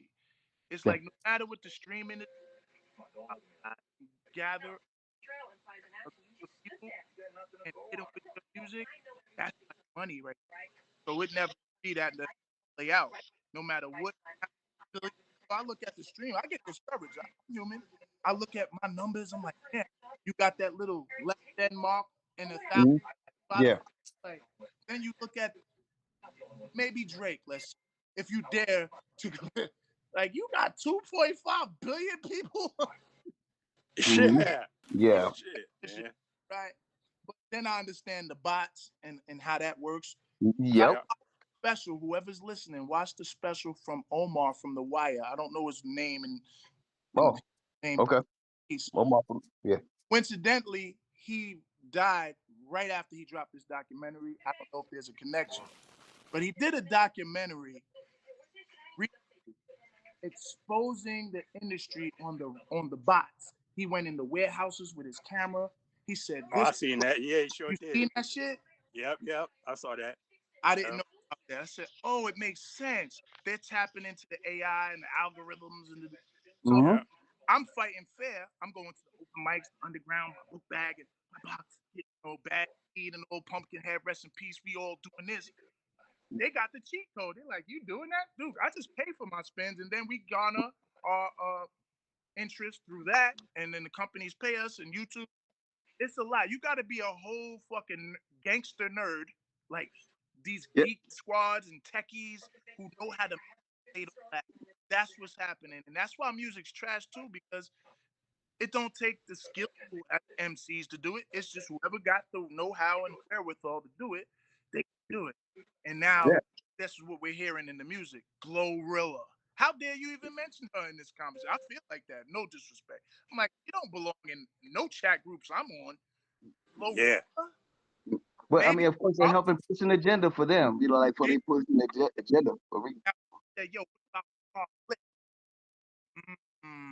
I fucks with Scarlett, you know, because Scarlett, yes, Scarlett, yes. She's authentic and she's not what I saw originally. Maybe now she's changing. I got to get back with her, but she came with her own thing and her own. She was bringing the New York energy back. Because when you listen to New York rap, when I listen to it, I'm not impressed because if I want to hear this dirty South shit, fam, I could go down. I'm in the South. I hear this shit all the time. When I hear New York shit, I want that feeling that Griselda's giving me. I want that shit. I don't want to hear yeah. For the culture. Everybody, West Coast had their and they still do. Houston, they got that sound. Mm-hmm. Atlanta had that sound. Detroit had that sound. Yeah. With Dope Eye and Twista and them. By the way, Twista, whoever never listened to Twista's catalogs, like me at a point, go back and unearth that shit. Twista might be fucking illest to ever do it. And do or Twista. die before. Once you get past the quote unquote gimmick of how fast he decided to go, yeah, and really see that no, he ain't doing the Buster shit with every time I gotta go and I gotta get it and I gotta. Yeah, it's filler. But you could actually, he's got like he doing Rakim shit.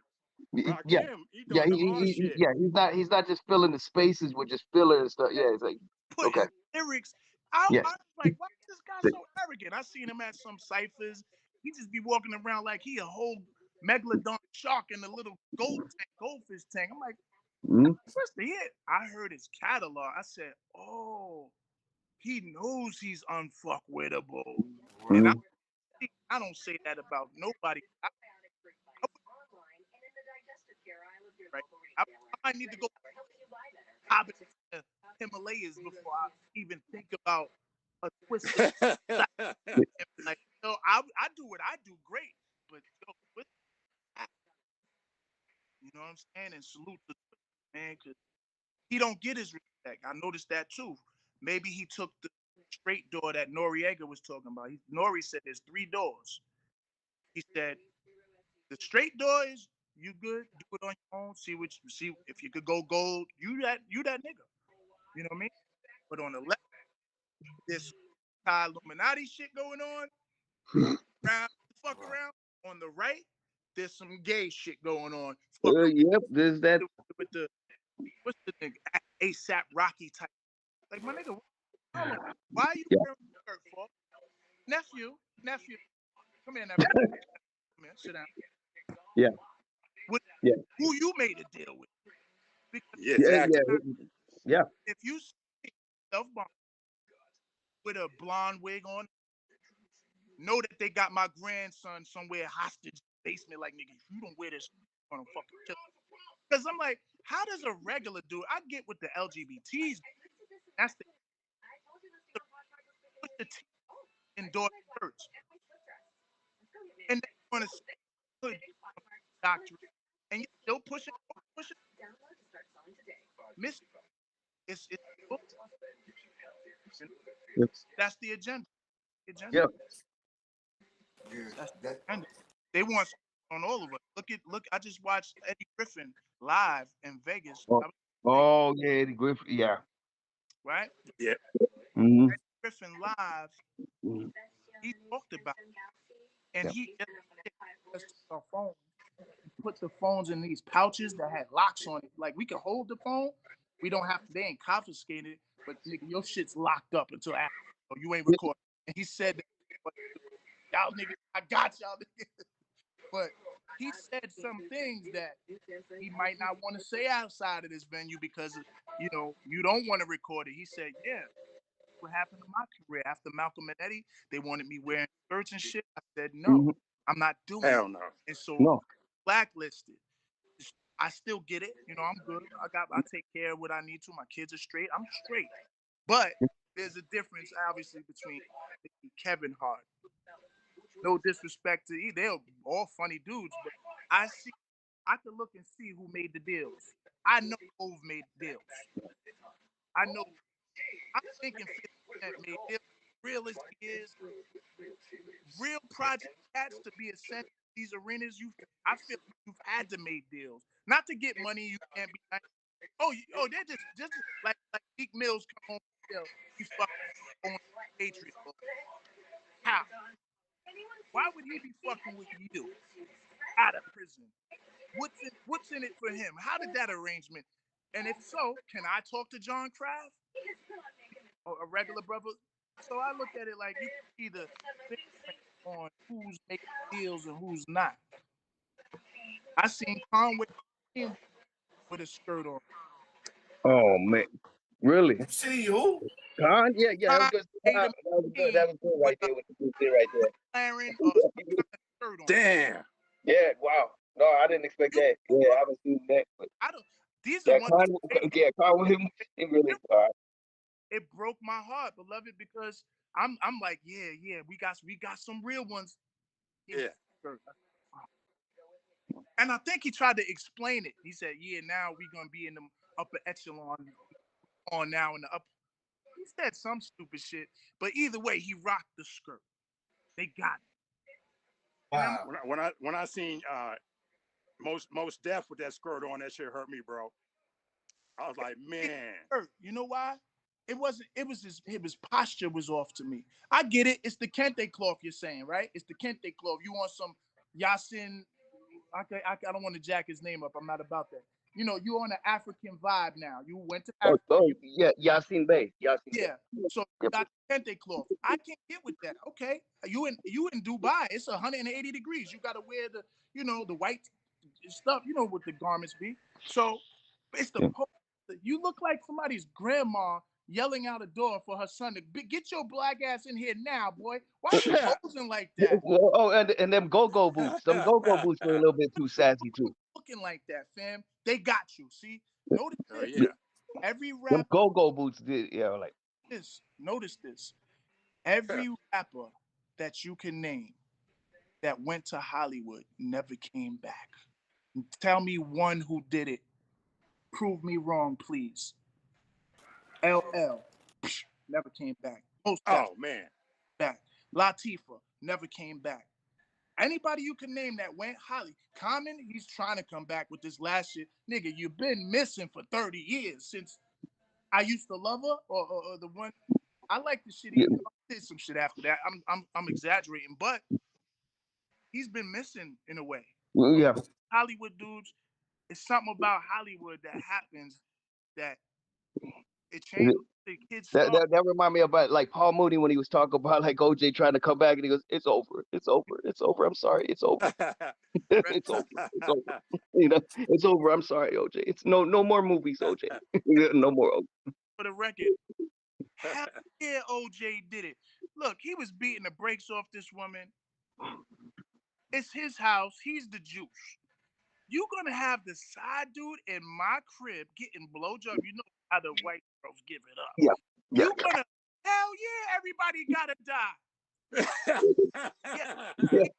He did that. That was a crime of passion, they would call it. And that would be something his lawyer could work on. Like, yeah, you definitely did it, OJ, but we're gonna say, it's a crime of passion. You came in, balls on the chin or something.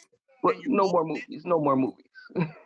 He in the white Bronco, he running from police. Yeah, you did it. How did he not? Yo, this shit is wild. Yeah, that makes a lot of sense. Yeah. Cheering when he got off. I was like, oh shit, This nigga on the loose. There's a murderer on the loose. You see when he tried to put that glove on, he wasn't even putting that glove on all the way, bro. Like, man. Yo, I gotta tell you in advance. I see Gutter already. He knows already. He's probably gonna have all the like YouTube like notifications just as advanced. We don't censor it ourselves. We let it roll. But YouTube, they always do that. So just as a heads up, we're good. We let it roll. That's the whole thing. Keep talking. For us, we have no problem with it, but we letting you know when it plays back. Yeah, they might cut parts out themselves. OJ did it. He did that shit. Oh yeah, man. Right. He was wilding. He was. If the glove don't fit, you must have quit. Yeah. Kids upstairs No, too. if the glove don't fit, y'all full of shit. Like, The kids upstairs too. Oh, he did that. You gonna tell my babies is in the house in my house? Yeah. But anyway, man, fucking around with that because a lot of people on this black and white shit. Like, if he's black and he's a murderer, we wanted him to get off. Like the shit what happened in the state capitol. I mean, the Capitol building when the cop shot the lady in the chest. Yeah. He was climbing through she didn't have no. First of all, what happened to I don't hit girls? That's one. Don't put your hands on no women. You're getting chest shots to unarmed women. She shouldn't have been. So if there was black people going in there and it was an unarmed sister and she got a chest shot, will we be feeling it? So that's the bullshit. We got to get off of that. That when it's over here, it's okay. We can't pick and choose when justice is justice. It's just blind. That's why the bitch got the blindfold on in the first place, because you're not supposed to know, like the Time to Kill story. When Samuel said, hell yeah, and I'll do it again, and they deserve to burn in hell. And the lawyer brought it home. He said, with your eyes, imagine all of this happens, but it's a white girl. They're boom. Now, like, oh, I didn't think of it like that.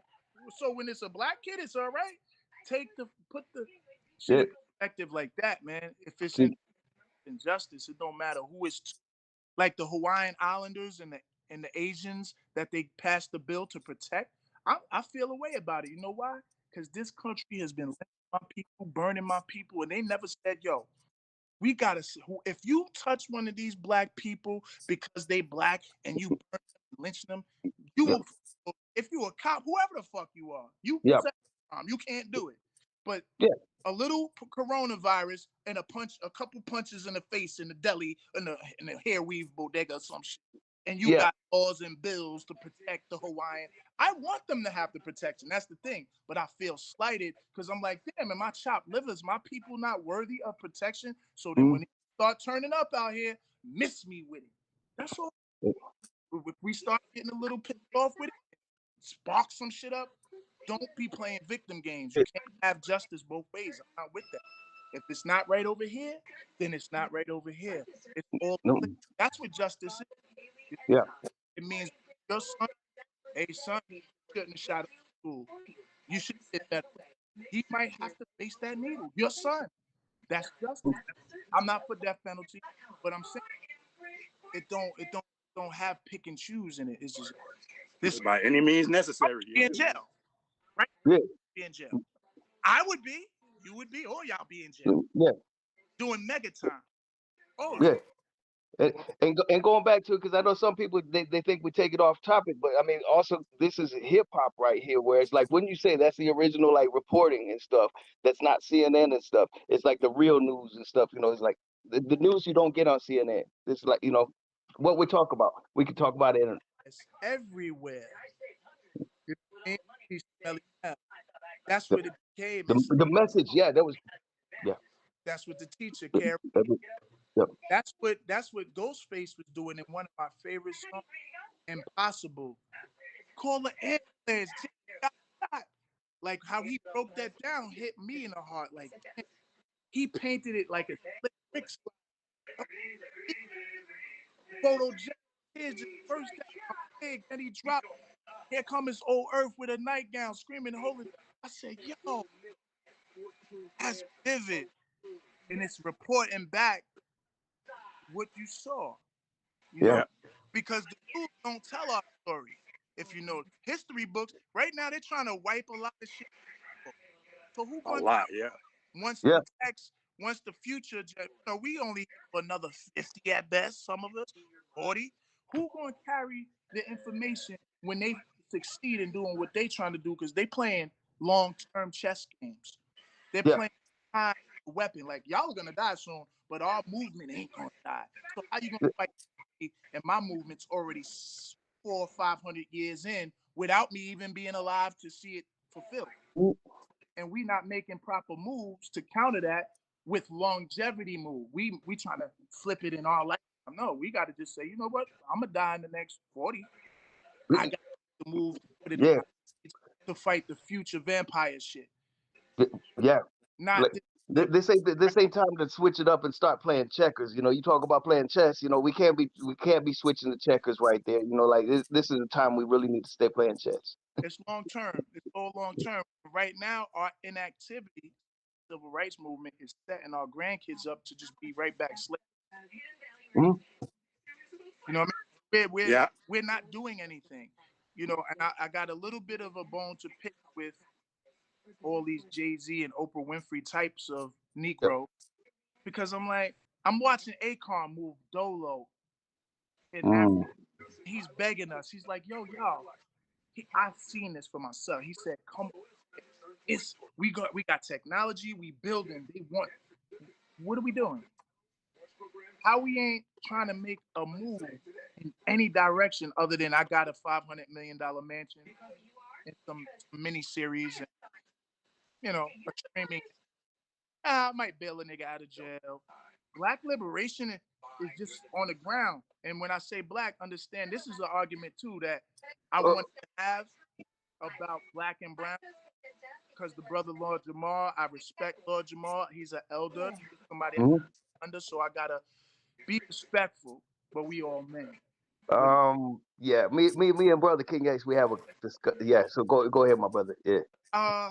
As far as the Latin influence in our culture, I've done lives about this prior to Lord Jamal, where I grew up with Tito and Goldie and Jerry and DJ Chaos. We were all together at one time. So there wasn't this division. I think prison might have did it, where, you know, inside the prison, you have to the Yetta, Latin first the blacks, and it spilled out to the streets. But prior to all that division, my friends was all Puerto Rican and Hondurans. It wasn't all just Puerto Rican, first of all. Yeah. Just because you're Latin in the ghetto don't mean you're Puerto Rican. You could have been Dominican. I was gonna say Dominican. You got Hondurans. They speak Spanish too. Mm-hmm. That same Latin, some of their things. So they was there as the foundation. They inserted the foundation. I could tell you what the Latin culture brought to hip hop from me being there. The way we did the checkerboard style fat laces and the colors in the laces. The flavor of the style and the colors that we did. The graffiti and the breaking. So when you got breaking, the brothers was more top heavy. We was more with the popping. The Boricuas was on that ground. I was like, God damn it. Yo, Jose, he's doing the flip. That's this. And I'll prove something else to you. When you go to the barbershop in New York City, I don't know what city y'all ever been. In New York City, you go to the barbershop, you want to go to that fucking because your shit. Now, granted, one day they put crayons on my however my shit go. Don't put no fucking mascara, please. You know what I'm saying? And I gotta watch it because the Dominicans in New York, it could be possible that they might feel way, but I please no. I don't just line it as best, but they still have headline crispy when it comes to art. On point. Yeah. Not saying that this, but there's some specialist areas that Latino. So that's where it's like I can't get with on. They were what is it that like passenger? Yeah, I watch similar commentary, so I know what you talk about. Cause me and Brother King X was talking about this similar thing, so I know where you coming from on it. Yeah, exactly. I have to disagree with his stance Yeah, on that. I yeah. understand that he wants us to ourselves, but I really think Latin people, that brown and black, we all one anyway. So Yep. there's some Yeah. One anyway, blood. One blood. you know, that you would have to have your mind. You don't want to separate that and say, well, you were there, but you really did. How can you? It's with two tongues. Then so that's something that I really big in my talks 4 years ago because I was Mm. there. Like, hey, that part of hip hop, like, why? Like that, we wouldn't have that flair. There's a certain flair that the Boricua culture has. We Yep. don't naturally, we got swag and shit, but there's Mm. flair and colorful that, with that influence. So when he said, oh, there it is, Yeah. it wouldn't look how it looked right now. You know what I'm saying? Yep. That's 100. crazy. Yeah, that's why this guy you know, Vinny Giles. I came up under these brothers. This is what I'm saying. I was there. Word. As a actual person who was there, I can say that's emphatically a no. That yeah, the Boricuas and the Hondurans and Dominicans were on the front lines of the foundational parts of not the word hip hop, Africa Bambaataa coined phrase, and then we know Kool Herc came with the turntable. But there's people in Queens and Brooklyn arguing like, dude, we was doing block parties way before that. So who's to say he? So that's an argument to have. That's a fair argument to say, Yeah. you don't speak for all of us. We was on turntables doing block parties too. Oh yeah. Hey, you know what? With that situation with African Bambaataa, I was watching Gangsta Chronicles, and they had Scorpio from the Furious Five on there, and he was saying he was saying that African Bambaataa, he lying. He trying to do that to rival Kool Herc to make his place in history. He said Kool Herc was doing it before African Bambaataa came around. Doing what exactly though? That's the thing we're talking about. Like, what is your contribution? I know that factually, Africa Bambaataa came up with the concept of hip hop as a name, and then the concept of let's stop gangbanging, let's start doing these things in the bringing it together like the black space versus the black space versus stop the gang violence. Let's do this art form to create another space or outlet, so we don't got to use violence against each other. So that's his contribution. Like, cause breakdancing right there, that element right there, like, well, then battle rapping, but breakdancing or DJ, like.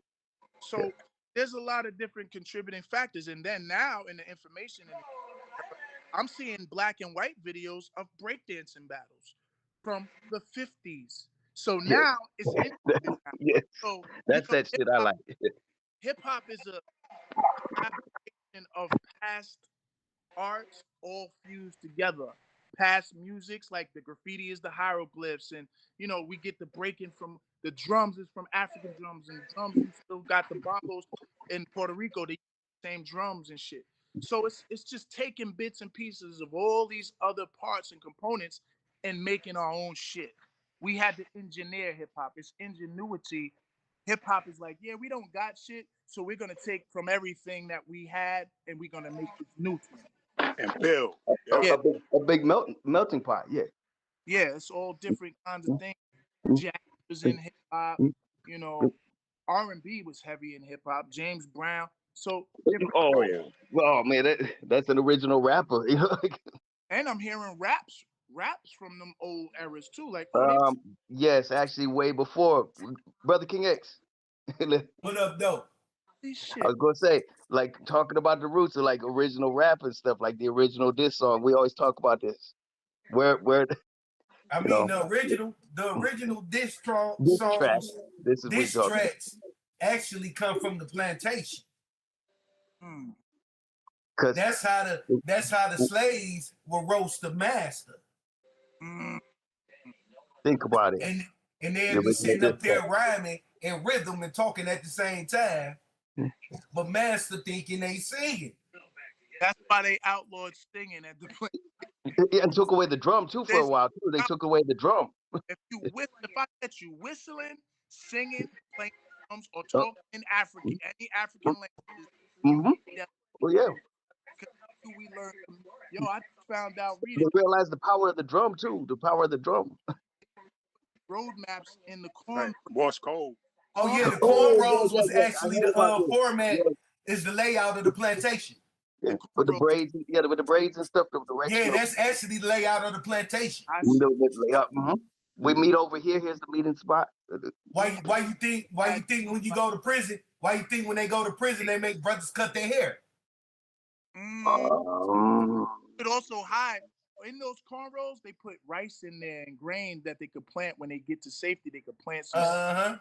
They put all kind of shit. So I could imagine they in prison.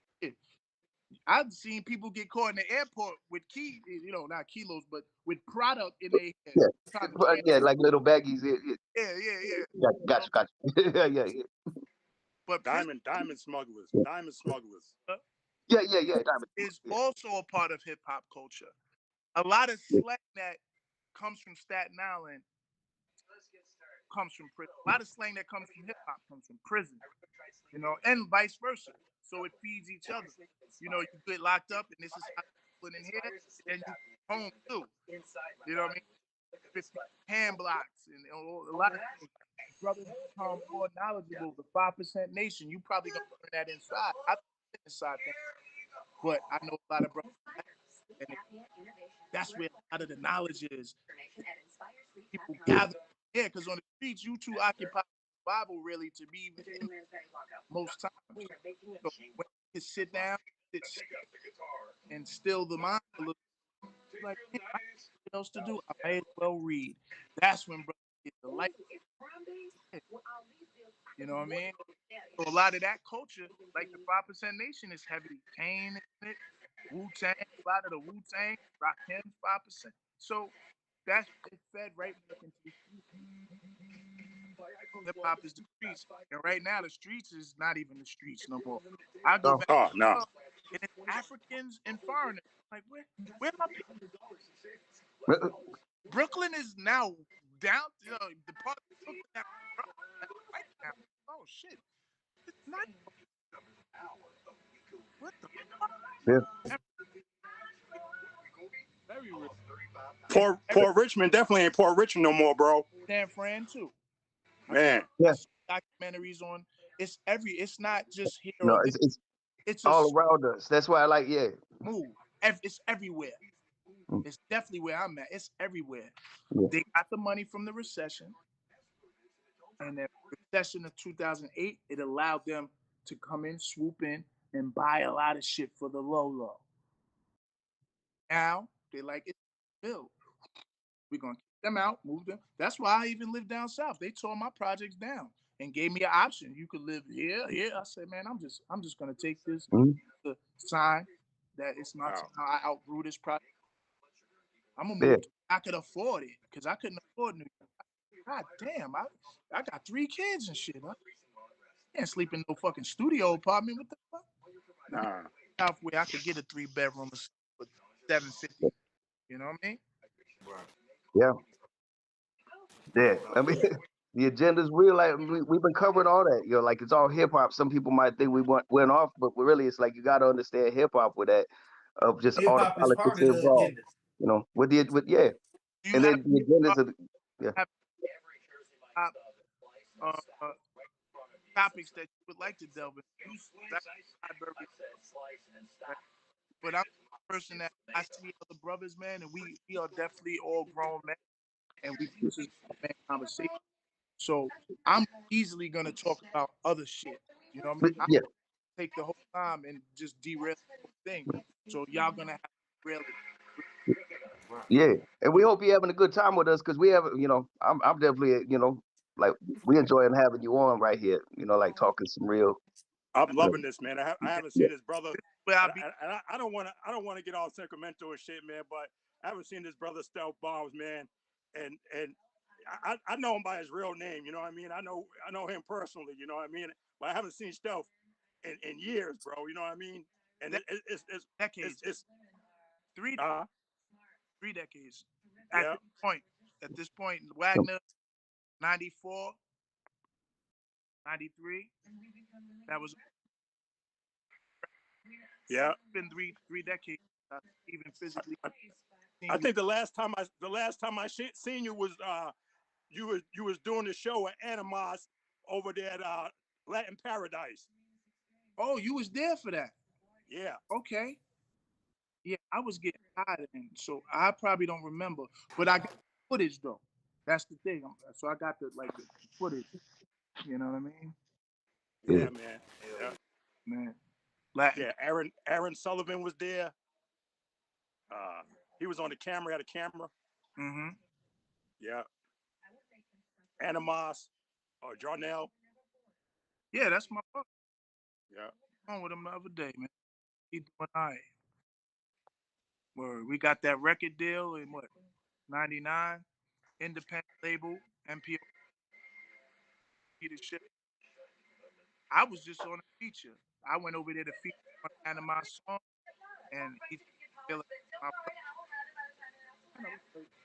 What kind of question is that? Where the contracts? You know, when you're young, you know, and it was a great 75-25 split, and he was putting in the work. I didn't mind him getting 5 of everything that I do at that time. So allowed us creative freedom. That's so important. Like, do what you know what I mean? He wasn't like to get some more radio stuff. He's like, yo, I fucks with you for what you do. Let's maximize that. You know what I'm saying? And that's when I started doing shit with Lyricist Lounge, Birds World, Lyricist Lounge, yeah. and Pumpkinhead and Bad Seed. What was the name? Hydra Lyricist, Lit Free, Poison Pen, and all those underground cats that they still underground. The underground is still moving. Yeah. So while the mainstream is saying hip hop dead, I never because hip hop has never really been a mainstream vehicle. It's for a way, but it's always in the streets, and they always try to divide it. Like we're not gonna really play the let's say, you remember Rubber Bands from GP Wu Tang and Pop the Brown on it? Like yeah, we're gonna play this Biggie stuff, Biggie. Can't you play this? Who shot you? Separate the wheat. So vibe start to come in. Now try to do a rough shit and polish it up to make it more palatable for the. And now you look in the crowd, it's all white folks. So I look at old ones with KRS, it's nothing but black and brown faces. So now I see graphics. Yeah. To a whole new demographic, and you kind of like Michael Jackson. You know, early Mike, he had that soul, he had that off the wall shit. He was there was brown and black faces. And notice how it changed. Yeah, what they gravitate towards. Yeah. He went pop. So that's what in with us, man. The Why Brothers always got us crossover. Remember in 5 Heartbeats, I think it was Eddie Kane. Oh, it was JT Matthews, Jason, Duck's brother. Said, why always got to cross over? Huh? We can't say who we are. They got to always stop. Well, we got a new idea. Come on, Biggie Small. I already know what Biggie was trying to do because I am Biggie. I'm the street cat who wants to just do the block music all day. I don't want to do Biggie, but that's what's going to, listen, this is going to make you the money. So I see Puffy's influence in Biggie's song selection. Yeah. What Big want to do, kick in the door, niggas bleed like us, and all alternate songs. I know on the Life After Death, it was like headbanger, radio banger, headbanger, radio. So way, it's a genius format. But I press and fast forward on that, hypnotize and on that.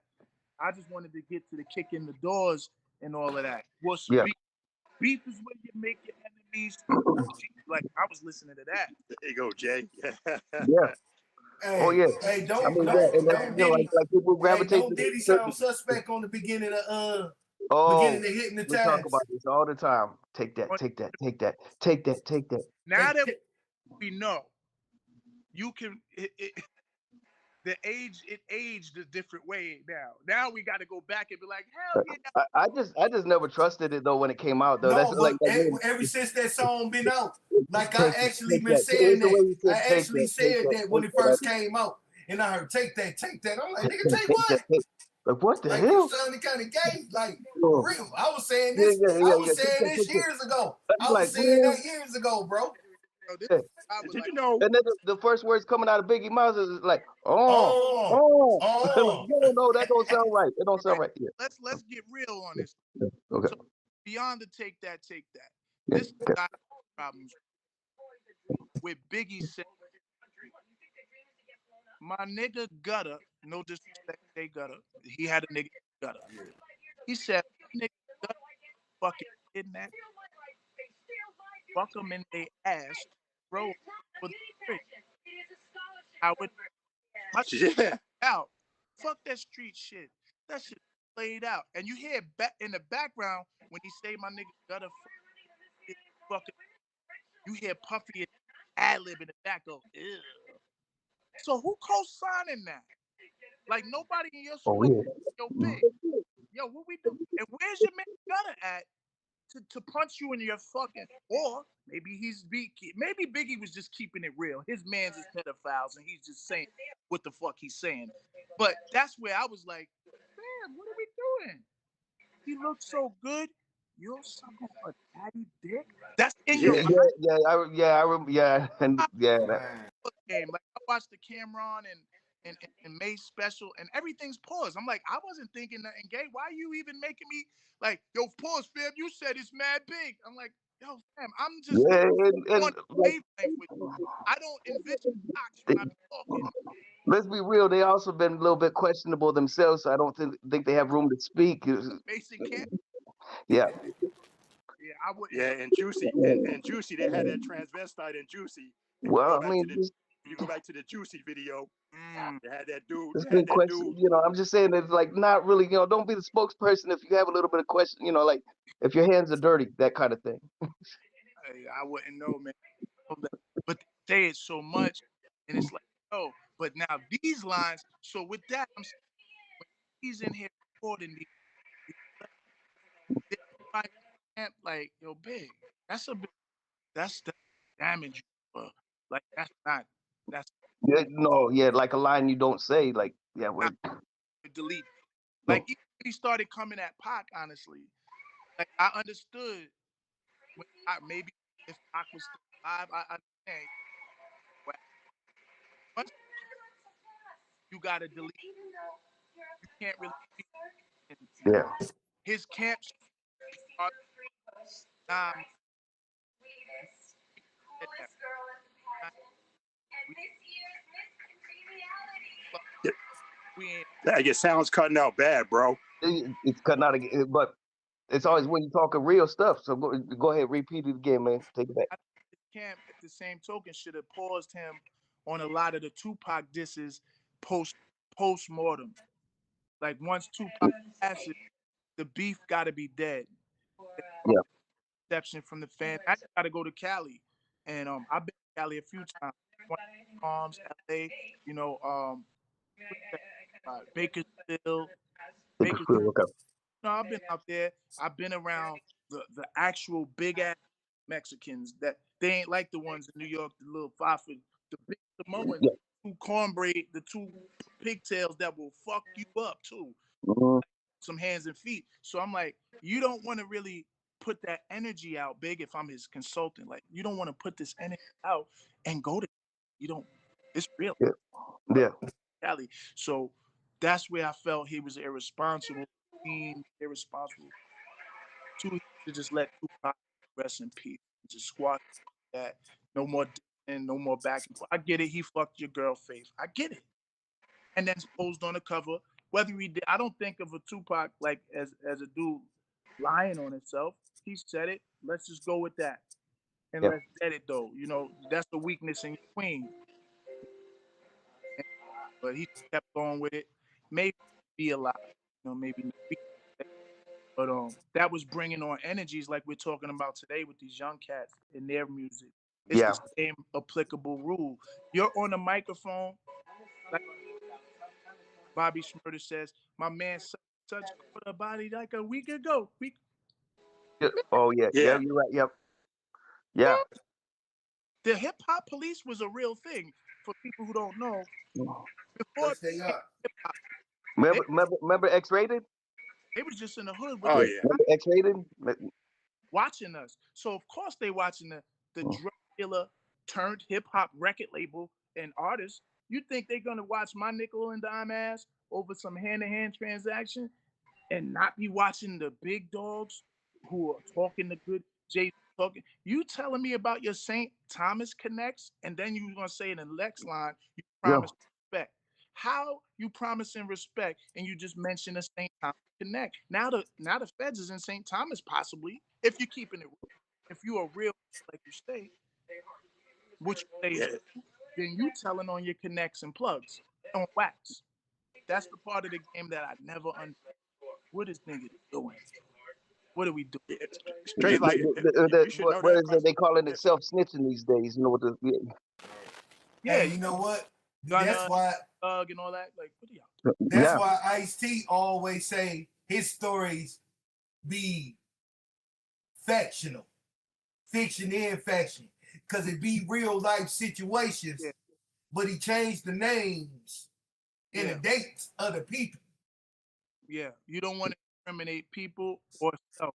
You know what I mean? Because he was saying there's even some shit that he rap about that he say the wrong thing to this day. His ass can get locked up for.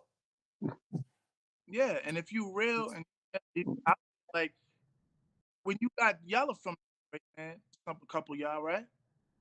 So years ago, I did like a research on this. It was about a lot of aspiring rappers who were being murdered. And there's ton Detroit and Chicago. Chicago is. I think Chicago wins. You know, and I hate to say that. It's sad. They're putting it in the music like, boom. When I see you, such, it's headshots on site. Let's say that's the so such and such, whatever gang. Here's that. He responds, nigga, you ain't gonna do shit. You ain't on. I'm gonna catch you here because you ain't out there. And if you ain't mad enough the first time, he gonna be like, okay, you still living, but I pissed on your dead homie's grave today. You know, you weren't pissed enough the first time. You know, like you know what? Rest in peace to Blade Icewood. But it was a rapper. It was a rapper out here named Blade Icewood who had beef with another rapper, and you talking about some drill, bro? This shit was pre-drill. He got shot. This was pre-drill. This was like late 90s, early 2000s. He on the song. He on the song on his chorus. Like his chorus on his song, he actually said, "I heard you want to ride on me, bitch, nigga, bring it on. Got the chrome on my lap as we speak. I heard you want to ride on me, nigga. I ain't never scared. I'm at the club every night. I'm everywhere." Now peep this. Yeah, brother. Now the aspect of everybody watching, because you know, at least when I was young, you might have a difference with a brother out junior high school, you 13, 10, whatever. Continues forever. And everybody around is like, whoa. So the battery's in your back now to respond because the peanut gallery is watching. Yep. You know what I mean? Yes, that's a motherfucker. Even if you feel like, that's why I respect that part. They talk about too, Boys in the Hood, when Trey get out the car. He said, yo, you know what? Let me out the car. Nigga said, nigga, what you talking about? He's like, let him out. So you can back out, my man. You could atone that. You could say, you know what? This is going far. But now you got people like, what you do? Oh, he said your mama. He said that was always they push you into the circle. Now you're being pushed in the circle. Yeah. And what I hated about that beef, bro, it's the stain. He said this about you, and they're pushing you into the instigate. And what I hated about that, it put a stain on Detroit hip hop, bro. That one. It put a stain on Detroit hip hop because my man actually did get shot. You know what I'm saying? But my thing is, if it's real, like the beef was real, and he's like rapping about the beef for real. Yeah. Them niggas who shut me up, they mans will never sleep again, breathe again, 7 times with a K. Yeah. Still here to see another day. Like he like, yeah, nigga, I'm here, nigga. I'm laughing. I was laughing when your boss got killed. He said that. I was laughing at the day your little boss got flamed. Yeah, and then they caught him a few months later slipping at a car wash. And killed him. That's a testimony. Cheddar Boys, yeah. Street Lord Cheddar Boys, East Side Cheddar Boys. They was at beef, West Side, East Side. Yeah. And this is why we're seeing like Young Thug and Gunna and this Bobby Shmurda situation. Casanova. Yeah. Remember Casanova? He was hot for like Casanova, maybe 3. I don't know how he.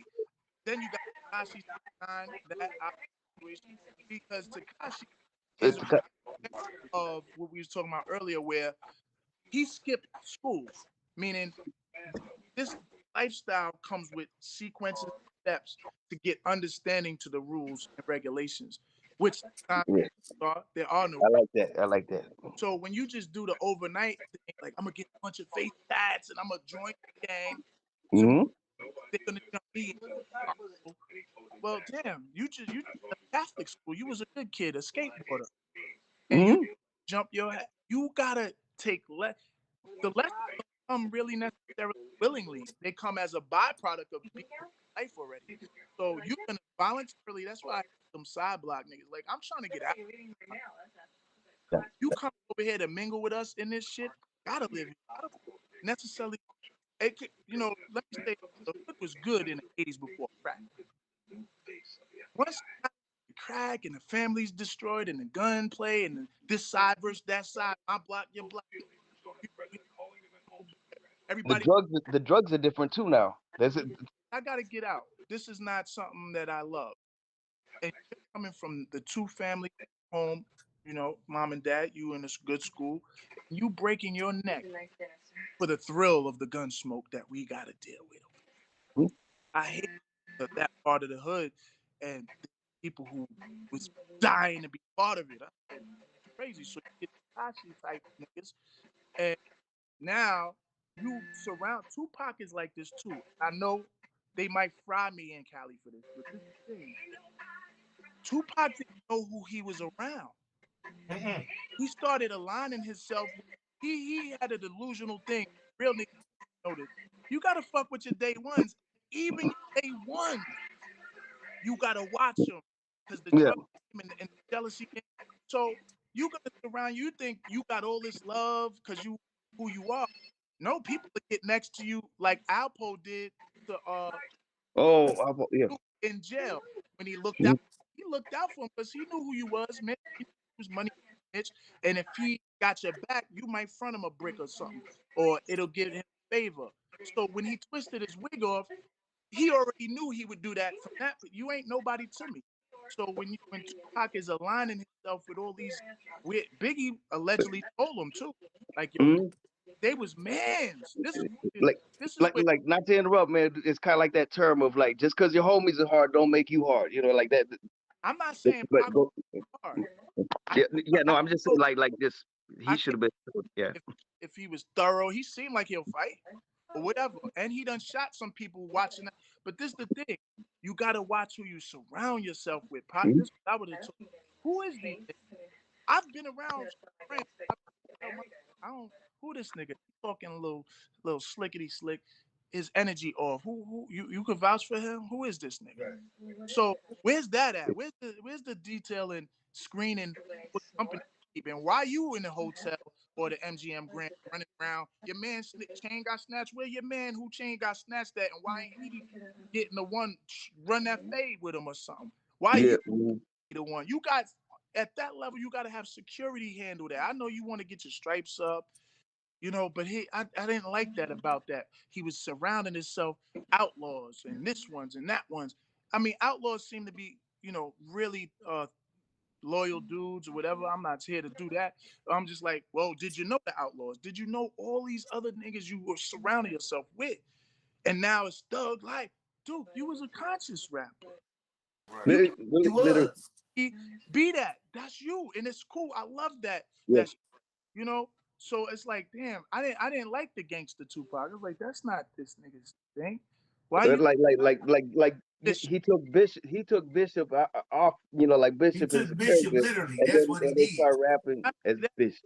not only that, there are now record company execs It's coming on the forward bed right right now there. that their testimony is that they've been approached by these MIBs, let's just call them lack of a. Okay. Oh man, I got you. So what's been Mhm. happening in the prison system is we're losing slaves because we understand the 13th, whoever's not on that Mm-hmm. slavery is legal still. So it's been about, Yep. Oh, except for if you commit a crime and you have to pay what is called penitence. Penitentiary has to do with. yep. So if you got to pay penitence, we could put you in slavery, which I've never been, but I got tons of friends, 13 cents a day, 13, whatever the fucking wages are.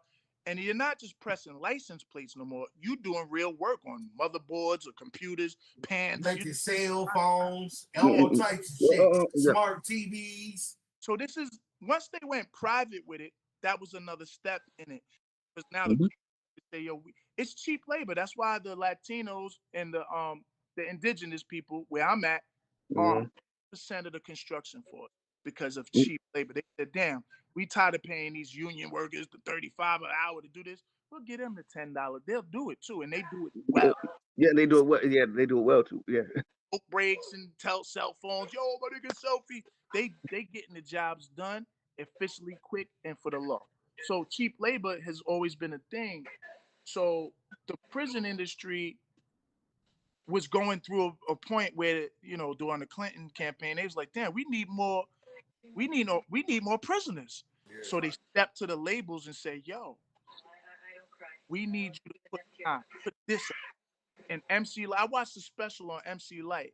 She was one of my favorite rappers. Oh man, So salute I MC love Light. her. Salute MC Light, man. That's so talented, 80s, like tops. that's my favorite female MC. Period. But go yeah.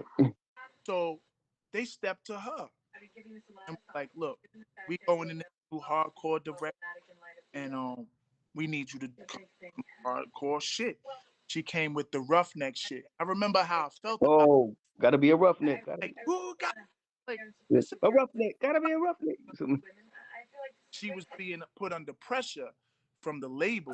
Well, I know for a fact that so like these labels are now being pressured to put more in criminal-based music like Mobb Deep, all that other shit. We love this. We can't really adapt to it. It's not ill. It's ill, but the message is like I talked to Sticky Fingers, my boy, but I fucking I hope that to die. Throw your guns. That shit with gospel in a way where we just all feeling it. You was ever in the club when Protect Your Neck came on. Oh, protect your neck. Yep. Oh man. You be Protect your grabbing neck. hand and y'all be ready to fucking kill people in the club, just fight and just Mhm. energy, the vibe. Dog, bring the ruckus used to do it. Yeah, you know. Then you Yeah, got dude. shit. Years later, it's like let's turn it up a notch. What? Shit, the Yeah. government love 50 Oh, Cent. but you know Look what? happened. Yeah. You The know what president song? got You shot, know his what's numbers went up. What? hey? Yeah. You know what song? But you Yeah. know what song originally used to get people hyped up in the club to fight time Okay. weird? What? Gangsta NWA. See, I'm on East Coast time, so I'm just gonna keep it real here for the people watching. We didn't start really listening to West Coast music until 187 on the Undercover Cop.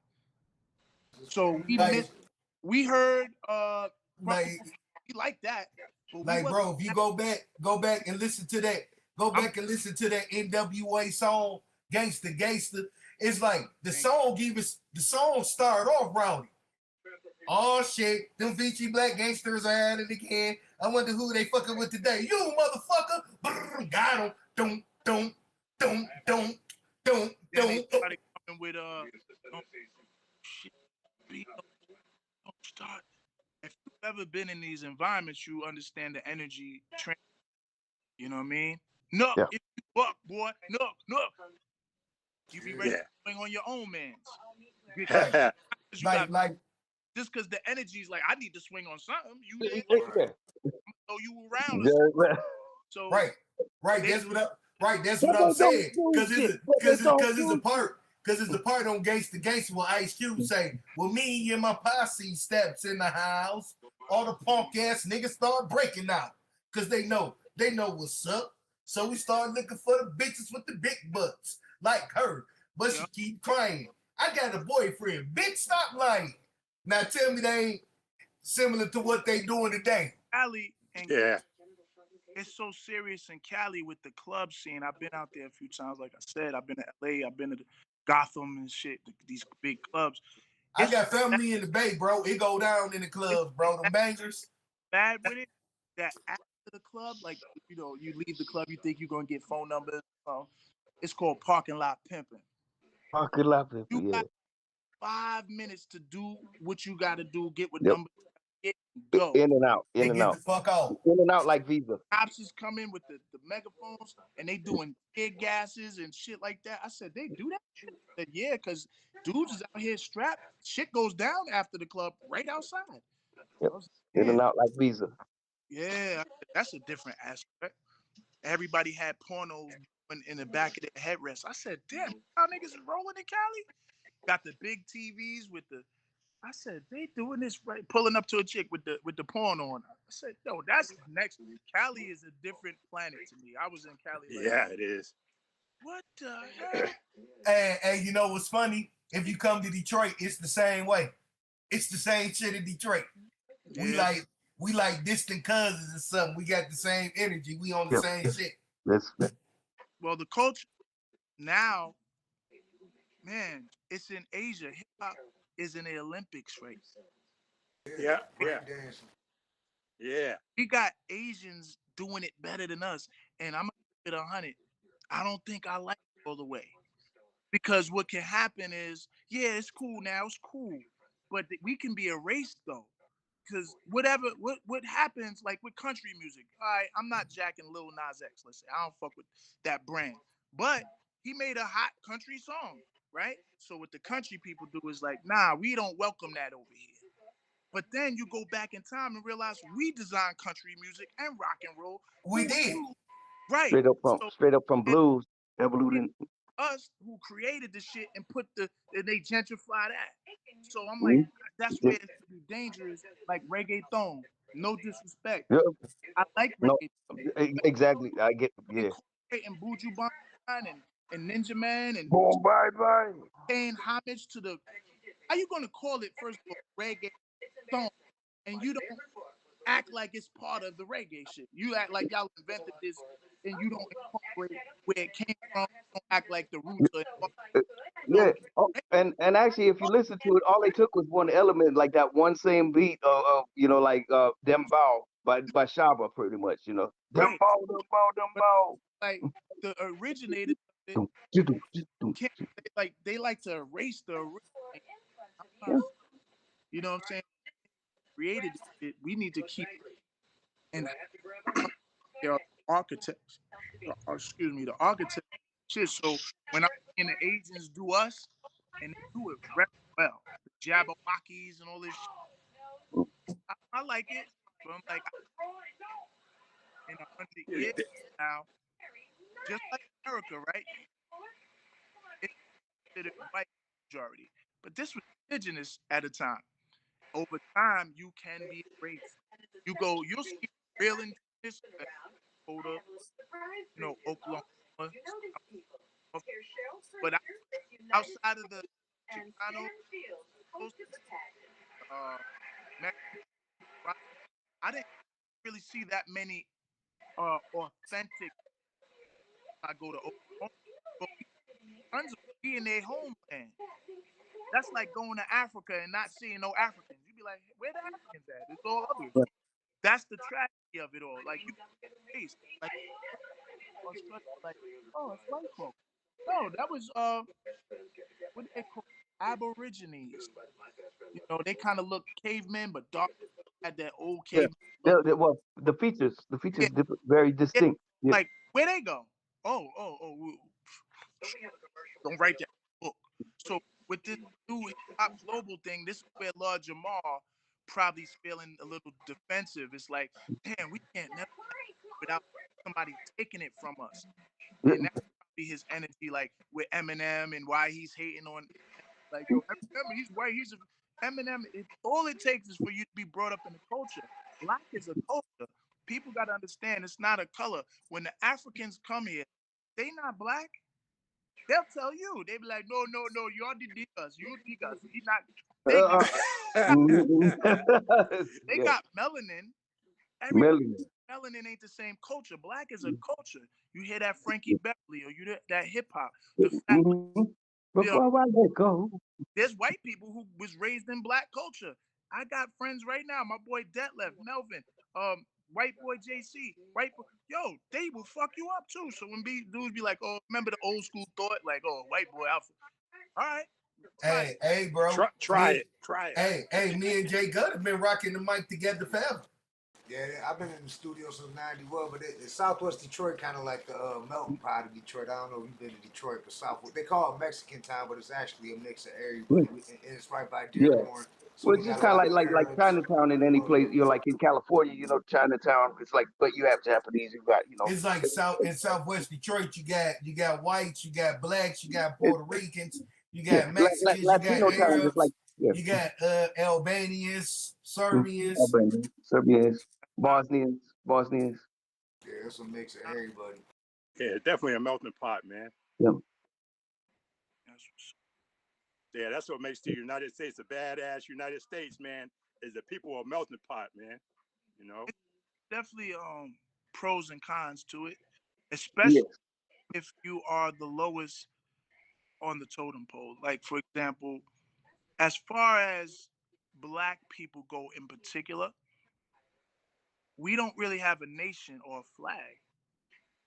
Most other people do. If you Dominican, you got Dominican Republic. If you Cuban, if you Chinese, Asian, whatever your country you come from, we supposed to be red, white, and blue, but we all know that flag don't rep. Might rep it because you got a lot of. You see when the Kaepernick shit happened, you had a lot of brothers like, yo, you disrespect. When this flag ever really rep? Miss me with it, man. So we have our own real nation that backs us. So that's where we don't have our own. Contrary to popular belief, to what they teach us in school, black people was already over in America before slavery because the world was melanated at one point. All you gotta do is look at the money. Olmec statues in Mexico alone, the big giant school bus. Some of them looking like KRS-One. Yeah, they're gonna look like KRS-One. See, and you know what? And that's how the Mexican race came about, is when the Moors made it with the Mayans. And the Italians. Okay. I'm Italian, but people don't even know that the Grand Canyon is actually a pyramid. I heard that before. Mm-hmm. And the Grand Canyon is also the backyard of Africa too. Are y'all ready for this one? Yeah. Do you believe in, because right now none of us been there, do you believe in the pyramid on Mars and what it could represent possibly? The pyramid. And you know what?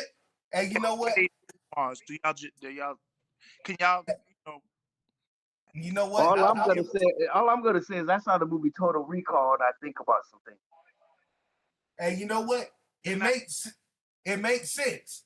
It makes sense because when I read and do my research on the 3B1M, which is the black people, or where we come from, we're from the cosmos. Aliens. That is the history. Siri is not a device. Siri is the planet that black people originally came from. Earth was built for the descendants, which was us. Man, then you do this is where I can get a little discouraged with the books, because I'm like, why is it they want us in Bible, Torahs, and Quran, but we couldn't ignore the world? So when you think about like The Mayans, the Aztecs, the Incas, they're all saying the same shit. Some motherfuckers came down here. We called them the gods, but we don't know, you know, to their comprehension, they were the gods. They came here, and in my history, these gods wanted hearts and kidneys. So now imagine now today, what do we need today? Kidney transplants, heart transplant. So people say, oh, human sacrifice, organ sacrifice. Were they sacrifices, or these beings might have needed these things, maybe traveling here damaged their organs? We don't know. But whatever visited them, I don't take this great civilization who gave us the calendar and the geographic, the astrology, Mm-hmm. and the Nazca lines and the air And that's good. Yeah. Peru, Real talk. the airstrip landing, like, let's get that masterpiece that they just making shit up. They're saying we were visited and they wanted some hearts and some livers, and so we gave it to them. Change what they get the calendar. See, it's always when you think of us as humans and beings, it's always about, yo, what you got? Well, I got this. I got a. When you think of how they tricked the Africans off their dean, like, yo, we'll give you the gun, you give us slaves though. Ooh, you got technology, give me that. You know, when Mm-hmm. he waved this little stick and smoke come out of it, and then a person all the way over there died. He like, give me that. And Mm-hmm. speaking of Africa, For technology, and the it's word is Who is it? alone after this because it's a little bit deep. right. Word Speaking of Okay, can you come Africa, around the front? speaking of Africa, when the originals came from the planet Syria, Yeah. Africa was their most inhabited area. That's where they started at. Well, when you get to Right. Pangea, Yep. though, when you get into The first. Pangea and you understand the continents were broken up, that it was really one massive land, It was. and that's how a lot of the fossils got there, and there it wasn't all this water in between, so it was really just a giant piece of land for the most part. What it was, the evil scientist got mad because everybody didn't speak the same dialect and said he was going. Who that? Yakub? He had a pretty Yep. big head. He had a pretty big head. Yeah, Yakub. Story, man. And time, we don't know the time things, but over time maybe they'll gather that and piece it. But then they're hiding. The gatekeepers, what they've done is they've gone, and if you understand this makes sense. Like they extincted a lot of the languages. So I studied the Book of the Dead. I tried to do cuneiform. Oh, yeah.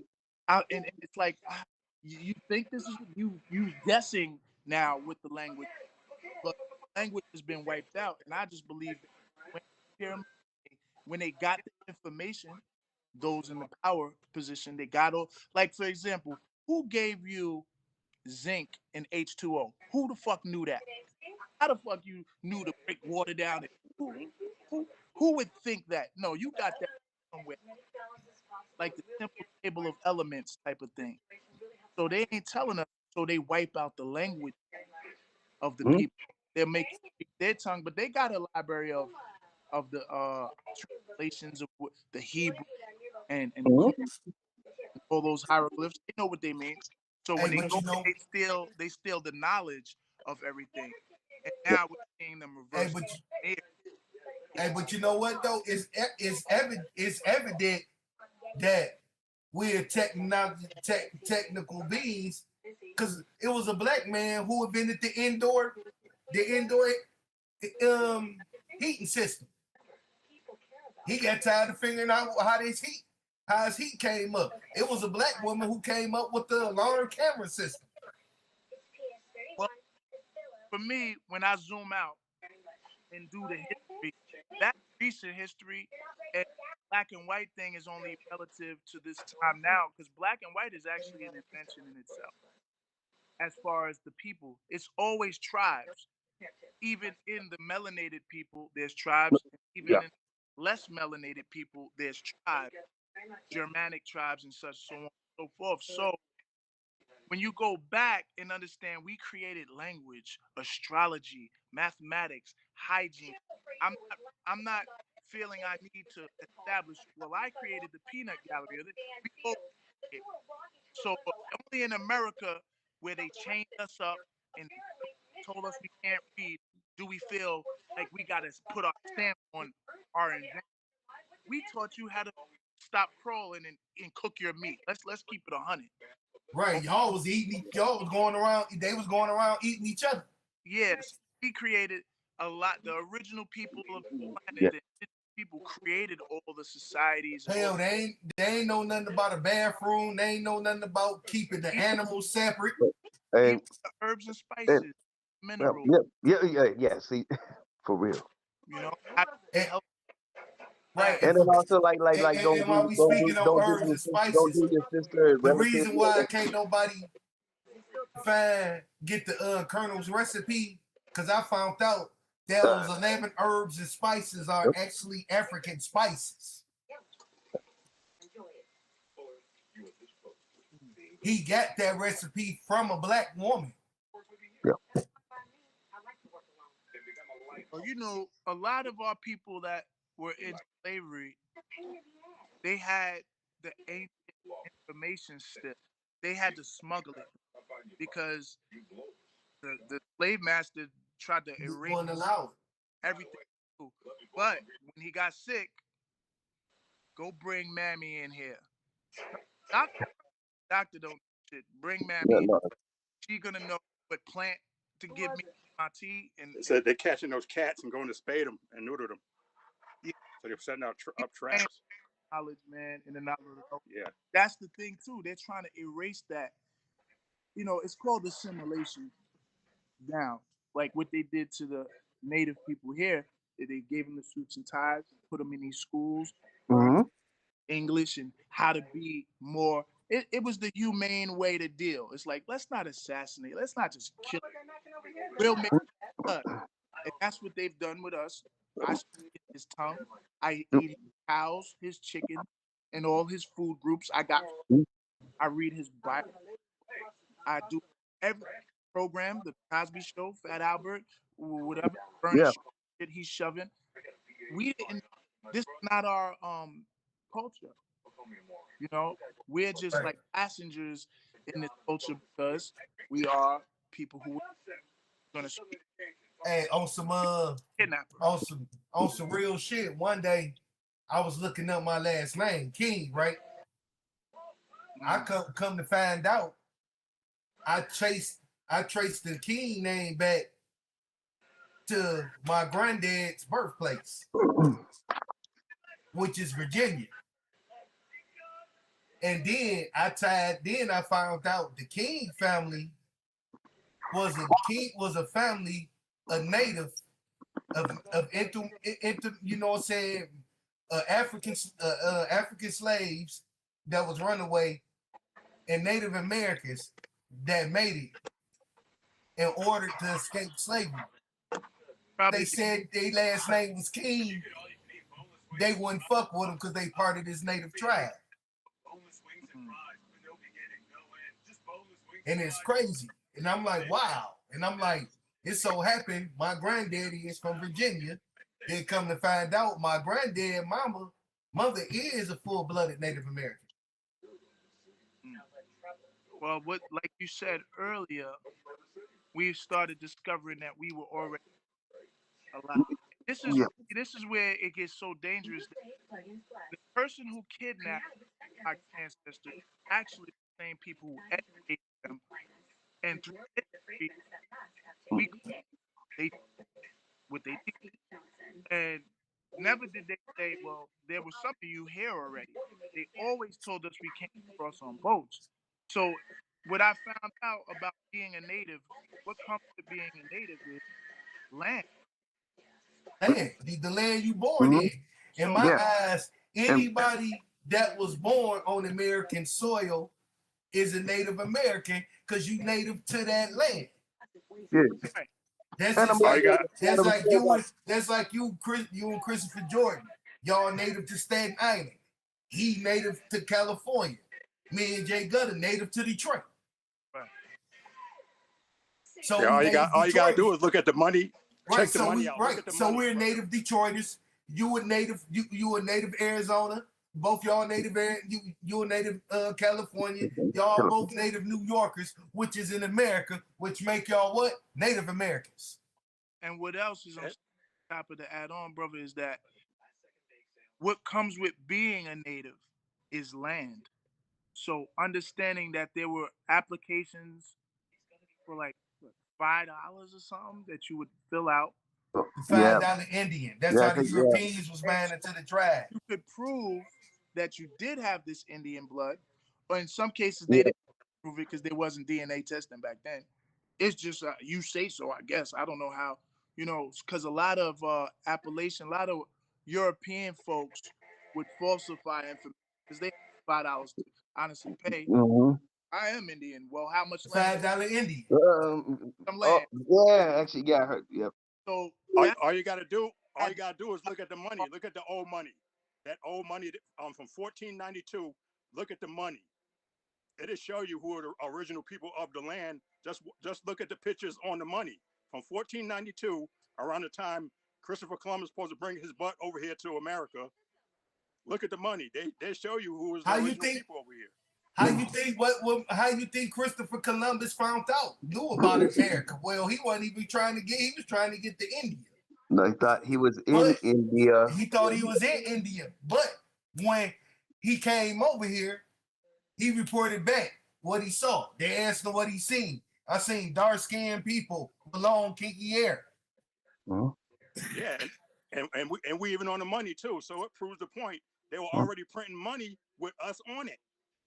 So if Christopher Columbus is reporting saying that when he discovered this land he so-called discovered, which he didn't discover, which was new to him, if he said these people were already on the land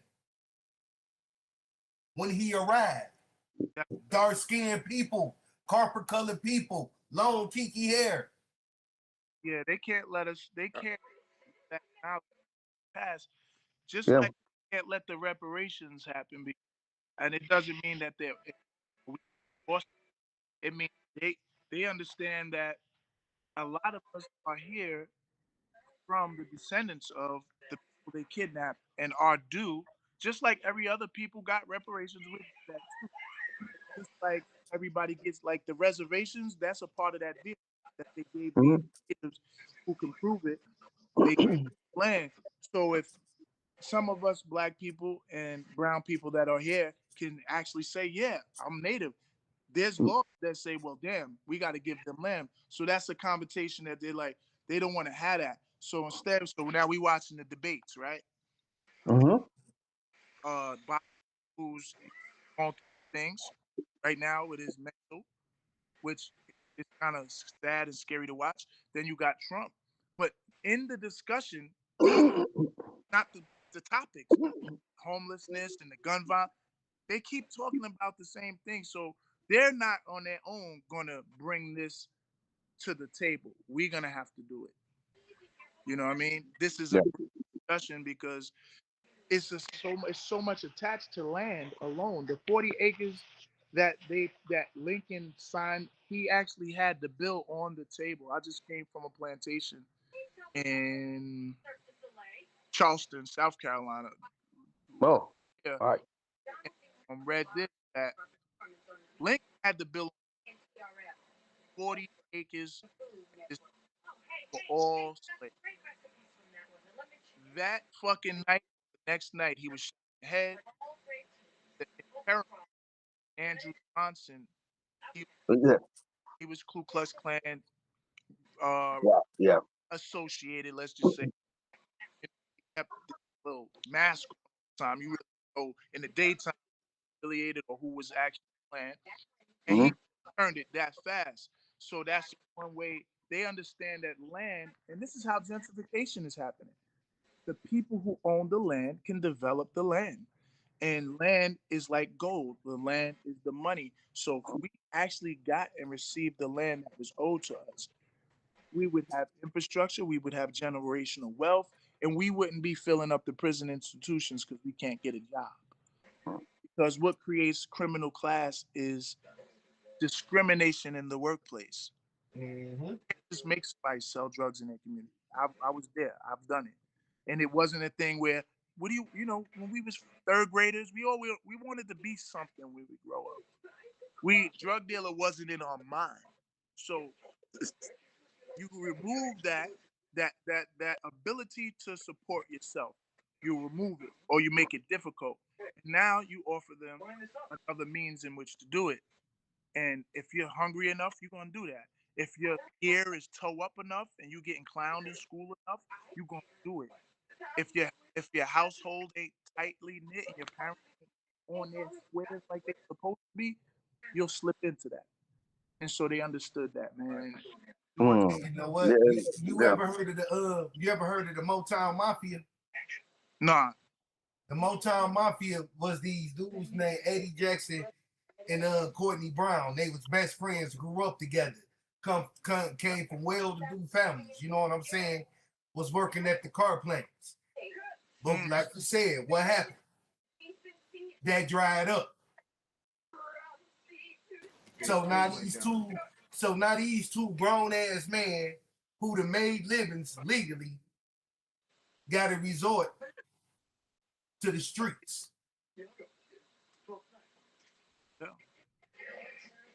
Well, Courtney Brown, it was either move back in, his family back in to his parents' house, or hustle with his mans. Two Detroit brothers. What's your name again, brother? brotherkingx. Brother King. Y'all both in the understanding of the of why Detroit became black? And when, as far as the Motor City and all of that cars that they were building, everybody came from the South. Detroit, I know. yeah. I know my grandma from the South, my granddad from Virginia. I know. Everybody migrated to Detroit for them jobs. Yep. White people there, they was like, man, fuck this, man. We moving to the outskirts. And so remember when Detroit years ago like collapsed? The economy of Detroit kind of collapsed. They just that was like 3-4 times. Well, I met a senator. I was moving furniture at the time. I moved into Detroit where people were fleeing Detroit at this time. Oh, damn. Okay. Chris, Latino. Chris, I can't remember his last name. And so I said, sir, why are you moving into Detroit? He said, and then he told me the history of why. And he explained why it's even collapsing is because when it became all black, government said, let the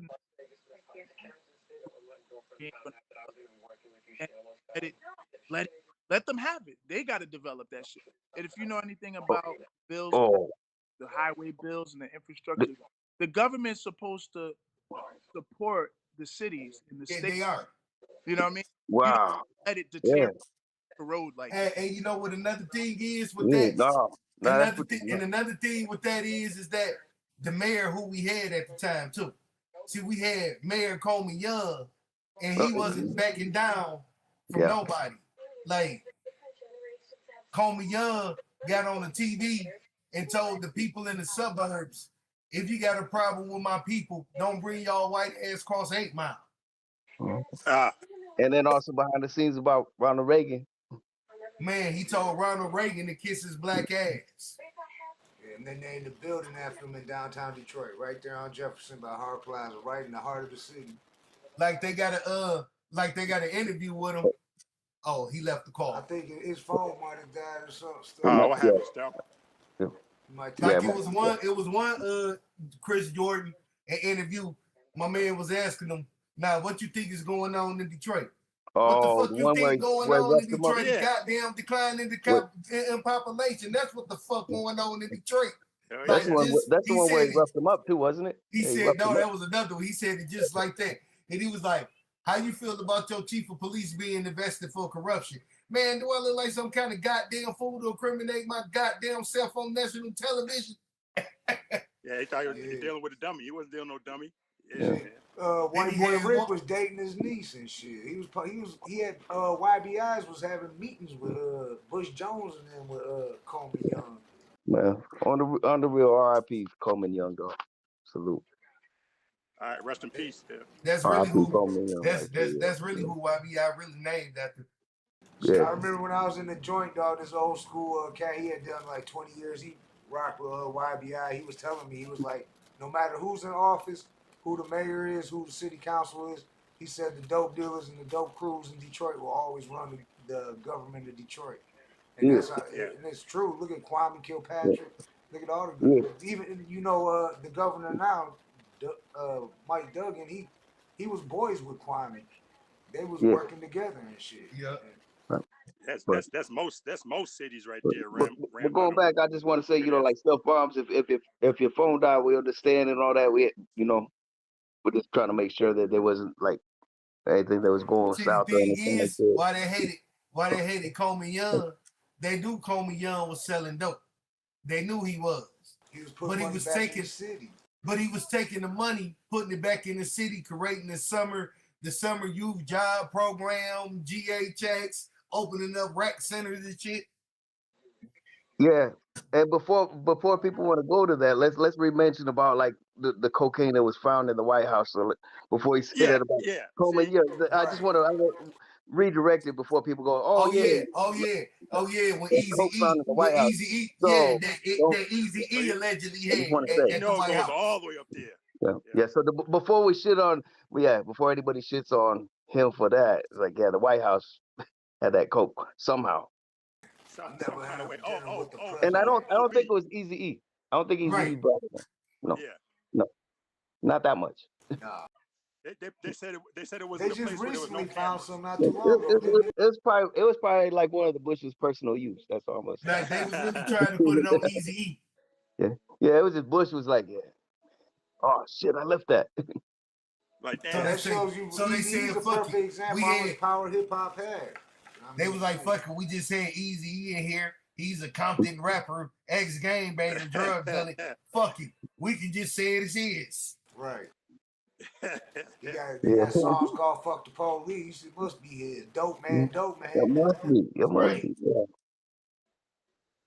He didn't say the boy. He didn't say the boys in the hood are always hard. Don't quote me, boy, because I ain't said shit. Yeah. How do you explain it? Shout out to the homie Ice Cube. I never had dinner with the president. I never had dinner with the president. It sounds like they already got a cat. Oh man. What up, though, Chester McFly? What up, though, Chester McFly? Staten Island. Fucking your homeboy, you little maggot. He turned faggot. Joe manager. I still think that Ice Cube. I think that's one of the hardest diss tracks in history. It is, bro. Cause look, he took on NWA by himself. Yeah, no Vaseline. And just talked about them and a manager.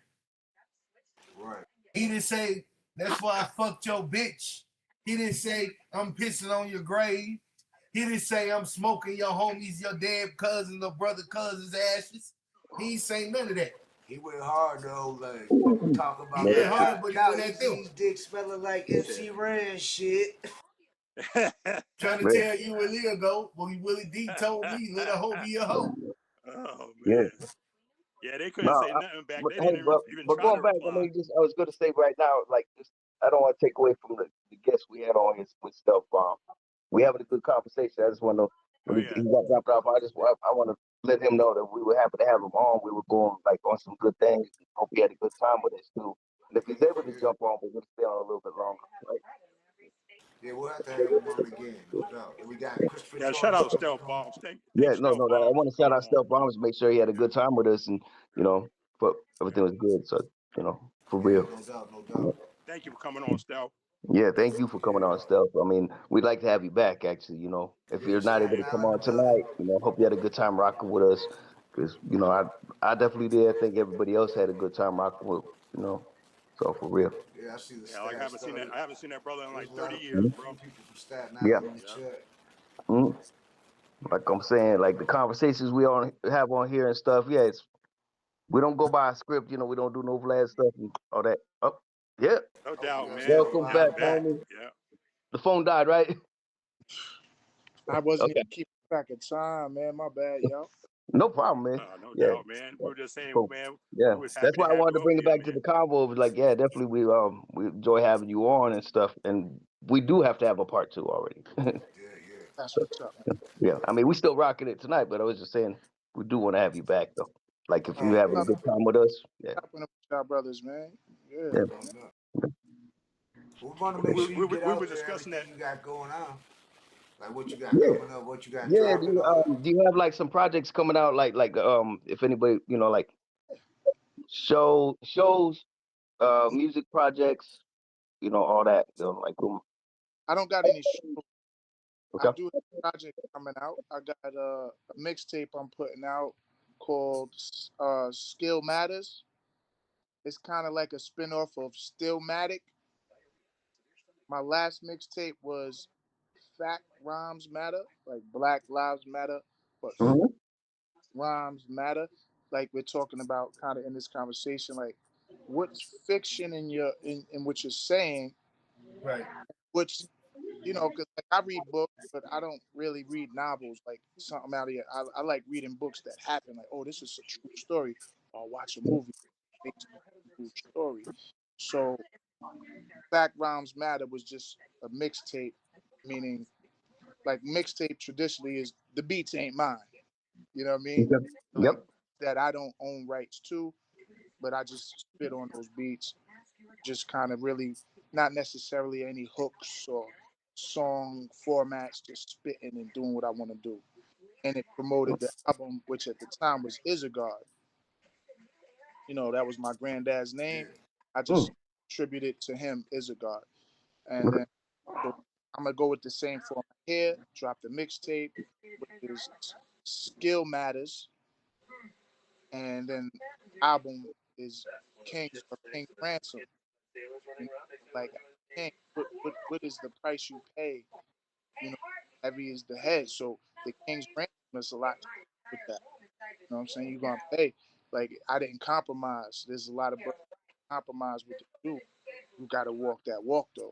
You gotta pay for your own studio time. You gotta pay for your own mastering. You gotta sometimes pay people to play. That's playing fair in life.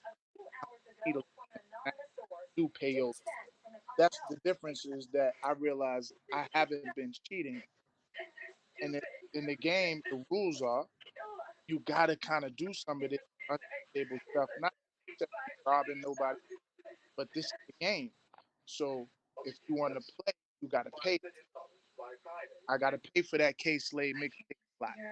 Rest in peace, K Slade. But now you're charging 1,000, so I gotta pay 1,000 to get heard. So that's part of the ransom. I Yeah. didn't cheat. Got you. I don't got Sometimes pain is a good thing. Sometimes pain is a good thing. This way you ain't bullshitting around. You know what I mean? Because if you're paying for your shit, you're not gonna waste that time. You know. without a doubt. But as an independent, just even an entrepreneur, if you don't work a 9 to 5, see with 9 to 5ers, I'm a 9 to 5er. It comes with 401k, it comes with Me dental. too. But when you at 1099 and you got your own business, you're gonna pay more. The reward is more yours. You don't work for nobody else, but the overhead and the sweat is different when you're owning your own. So that's why a lot of people kind of settle for 9 to 5s or even a record deal. Like, yeah, I just want to be signed because the label, traditional labels now, because label of what? This Yeah. streaming now. True. True. Traditional labels, it was like the label will front you the studio time, the video budget, the overall budget, which is clothes and the producers that you might pay for. Like, okay, so that's the ransom. Like that's the weight of it. Like you got to pay for your own, and everybody don't want a part of that. So they compromise, or they, I'm gonna just go over here, and get with this because they're gonna do the work. I just want to rap, and that's cool. I want to rap too, but I want to do what I want to do, and what, Hell yeah. and I want to make sure that what I generate stays with me, and not I'm working like, because you look at the old format, all the artists back then, they were broke a lot of times. They wasn't doing shows, and the labels were making all the money. So you got platinum and diamond album, but you only got that much from it. It's just robbery. So that's because that's what the labels do. Yeah. That's the pyramid scheme of America. That's what capitalism in general is, just like that. So when we work in our jobs, the people at the top who do the less work get more of our life energy, and it keeps us on that durable wheel. So now, like right now, I told you I rock with Sticky Fingers a little bit. And Oh yeah. I don't know that he wants to be off tour. He looks like he's having fun, but that money that he, whatever his lifestyle is, he got to stay on that durable wheel. That I'm pretty sure. So the real people up top, they don't really got to do money. The money works for them. Yeah. They sitting back collecting. So I just respect that, heavy is the head with the King Ransom. So that's why that's the name of that. And I didn't come up with the name for the gospel joint yet, even though I'm halfway through that. So those are the three projects that I'm working on. Proud of those, man, because it's a lot of my production in there. It's a lot in there that went into it. Like a lot of soul went into it. A lot of soul, like everybody's not really gonna give you that all the time. Because sometimes it don't sound so fly when you struggle, you know. Yeah. To talk that fly talk, like they want to, sound good. Like yeah, we all on. But it's just about what's real. People can relate more to the regular common man. So it's common stories that I've indulged in growing up. You know what I'm saying? Yeah. Hell yeah. Oh yeah. So that's what I'm doing, man. I do my own videos. I'm getting ready to do another video.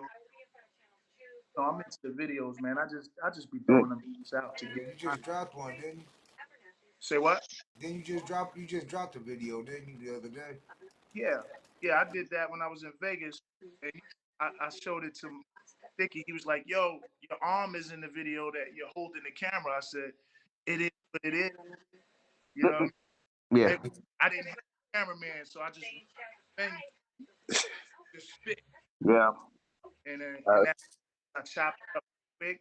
Hey, I'm guilty of trial and error, man. Like doing video work. Yeah. So, I know. Yeah. Do what you I gotta. learned like different angles and shit. That's over time. Yeah, that's it. And just the pure ingenuity of like what we talked about, like, the authentic relationship, conquer, have the sharp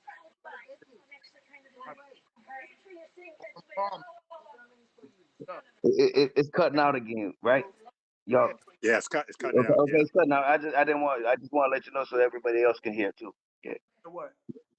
It was cutting You were out the cutting out a audio. little bit. I just want to let you, yeah, so everybody can hear you too. Yeah. Okay, my bad. So yeah, so it's just ingenuity for me, man. Like making the things we do, like everything hip hop is just about not having what you need, but still making do.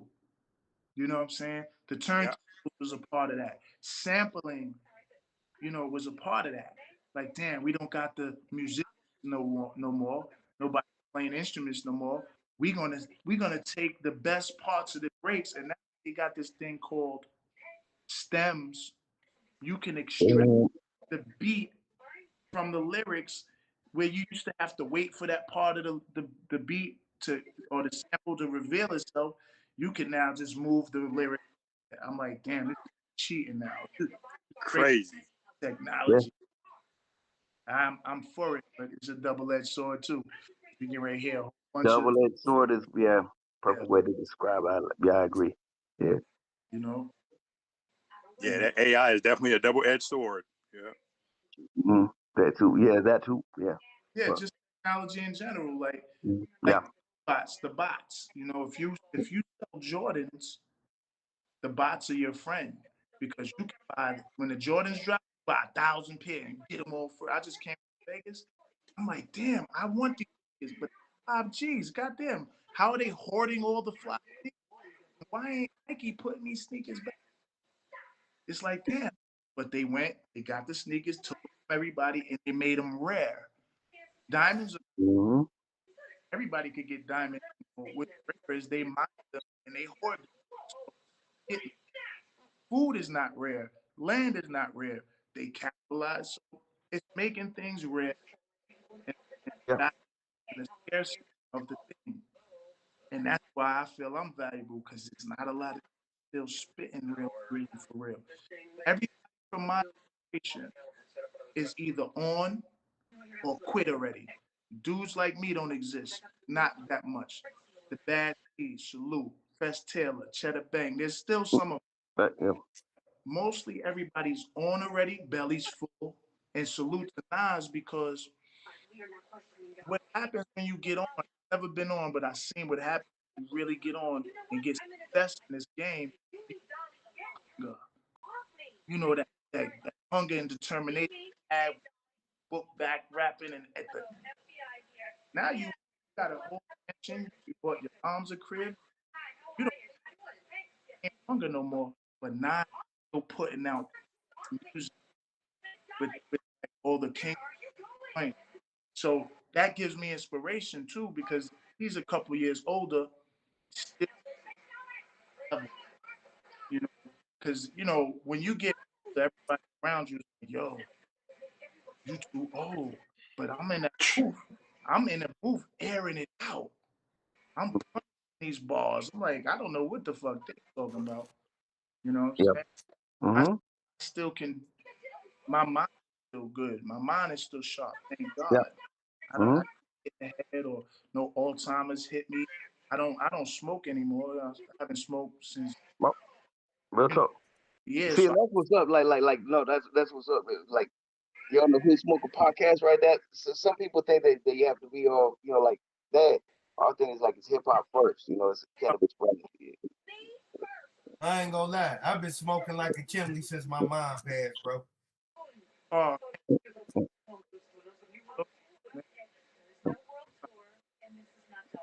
that's real. That's No, that's what's up, man. Like I was gonna like right before my mom died, I had made the decision I was gonna stop smoking weed then.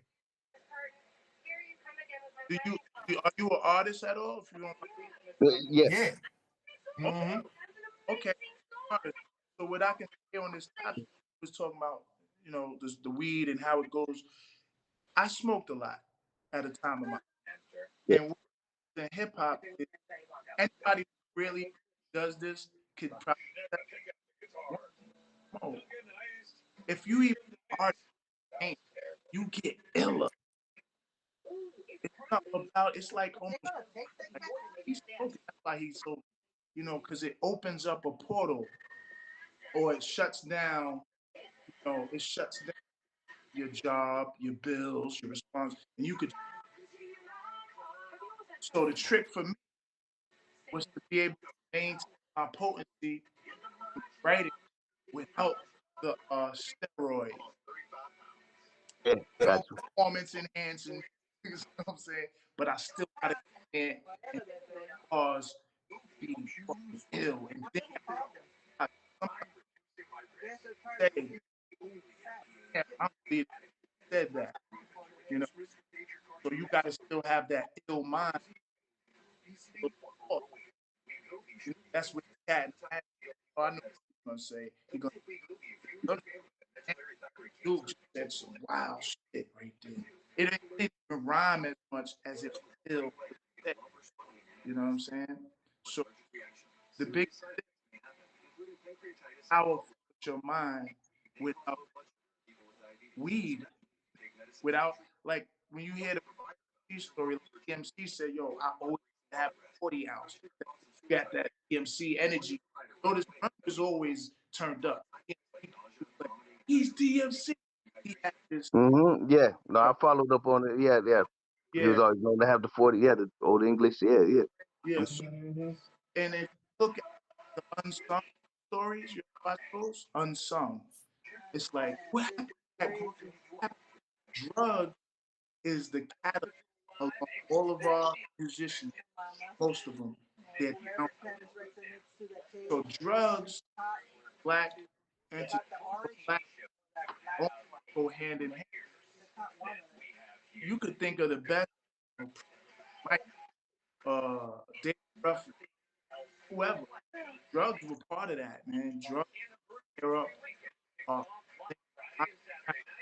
damn, all the countless people, Elvis, Marilyn Monroe, maybe they would trust the government. That's a discussion. You know what I mean? I Michael, mean, George Clinton. you know, maybe Marilyn was talking to other world leaders and she's been pillow talking with these other world leaders. You know, there's other information on that, but altogether, drugs are our downfall when it comes to music. Like this new angel dust thing that ran through a lot of our people in hip hop. A lot of, Yeah. and I don't really want to name names, you know, that's not what I like to do. But a lot of the people we admire, Dust, Angel Dust was their downfalls, you know. Skag. Yeah. But it made them iller though. See, that's the thing. It's like, yo, this acid tripping, you know, that's where that music came from. But now your brain, you know, now you're fried. So, you know, it's all right, man. I just do the best I can on my own. That's all it's about because I do have a life to live and I gotta remember these codes to get in my job. I gotta remember these numbers. I gotta remember. I gotta be motivated to leave motivation out. Yeah, still get my kids. I see it in them. I say, yo, you still didn't do the cosmetology like that? Nah, dad, get into it. I'm like, what are they putting it now? Because this loud. Damn, Yeah. wow. You know, and I'm not like the weed don't for me, I'm gonna be sitting around my life, but I know people that done and they do what they do to high levels. It's just not for me, man. And I'm still give you these bars. I'm gonna still give you all of these banging beats.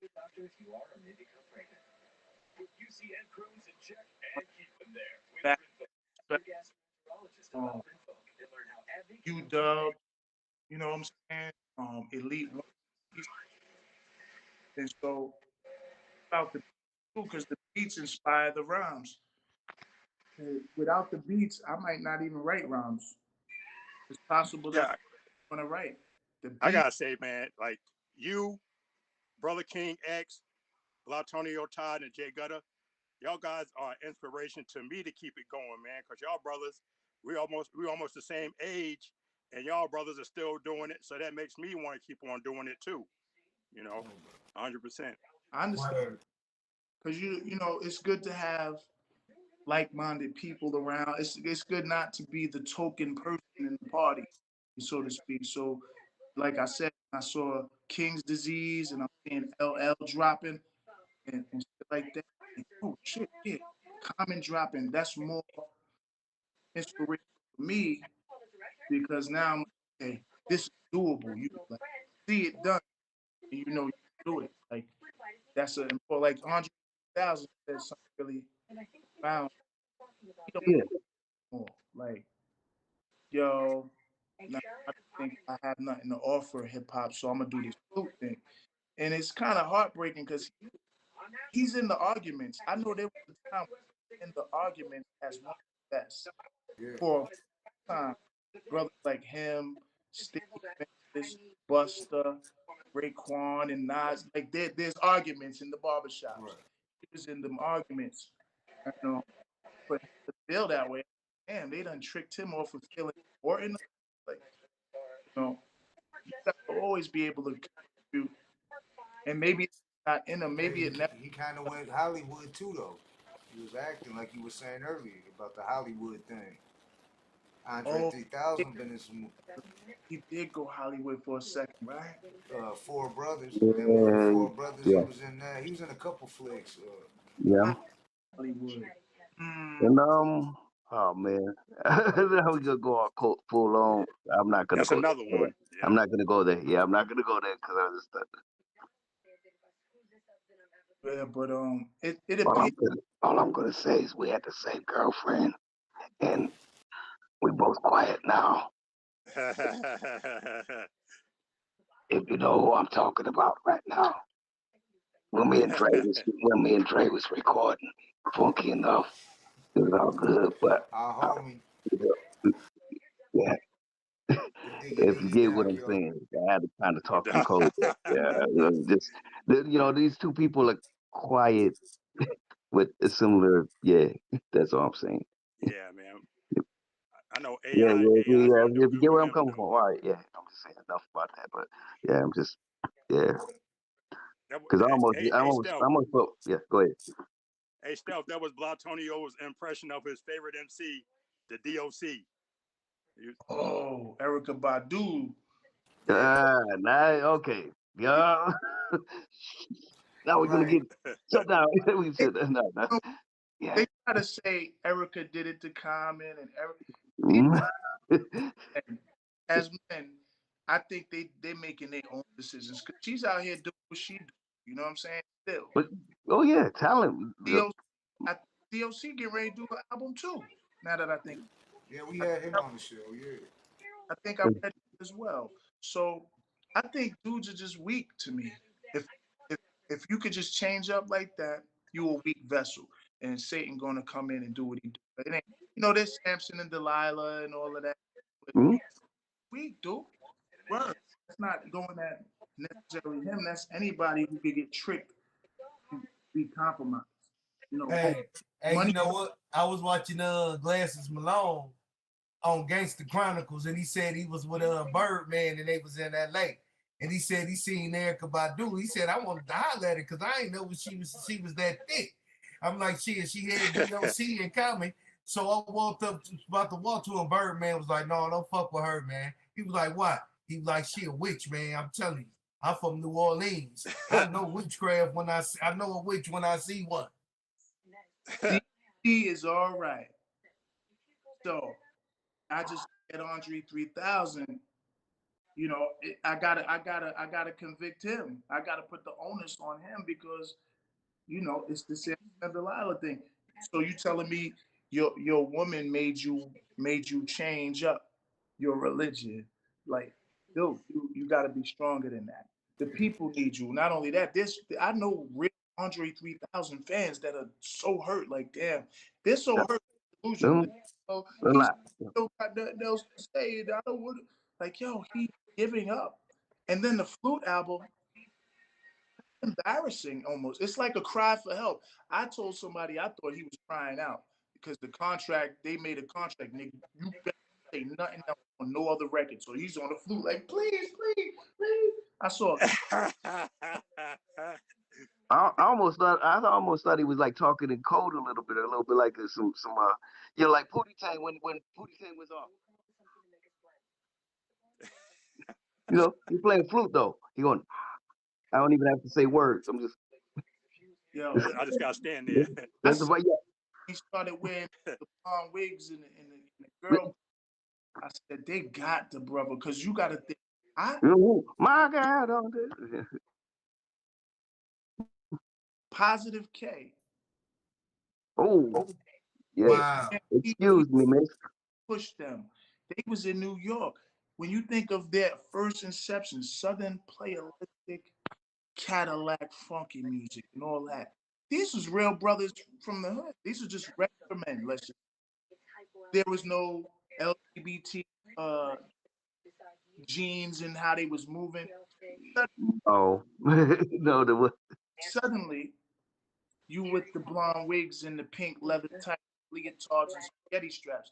Like, so I look at it, I don't look at it as, oh, he's just coming out and I need to support him living in the truth. I look like, who you wear these clothes? Who's forcing you to compromise yourself? Because you are if you LGBT, we gonna embrace you and do you, but you're not. But you're and you endorsing this whole genre. What are you doing? Yeah. So I felt bad. I felt sad. It's like that's why we always knew. This is why back in the old days, R&B music, they was like, don't sign no contracts. That's that secular music. You'll sign your soul to the devil. Yeah. Yeah. Jay-Z, Yeah. all the Baphomet shit, and the Shah Shafias. I mean, there's tons of information on all that and how it's real. Well, if you're not repping the worship, why are the depictions in your video? You're a boss type of dude too. Why you put all the satanic shit in your video? But you got all this satanic imagery.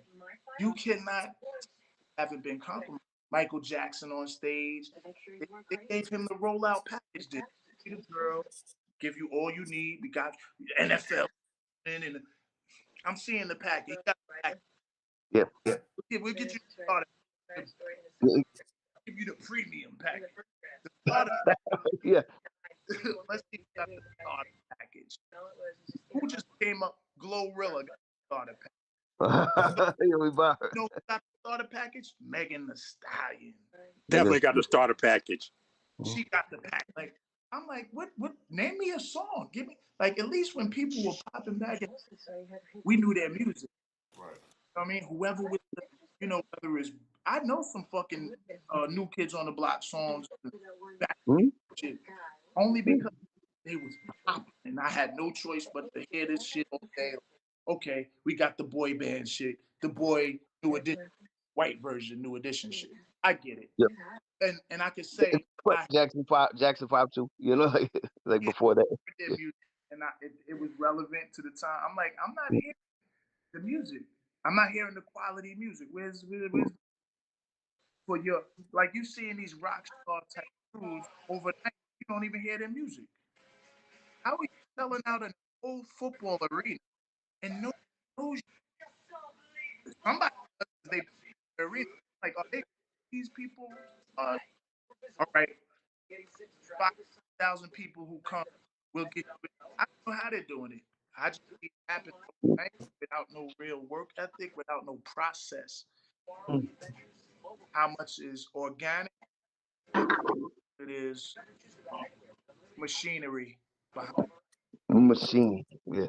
Whether Hey, Gutta, it's like that what you just posted with all those cell phones, man. Yeah, They out that's there. some real shit. A streaming farm had thousands of cell phones in a row on tripods. Thousands of them.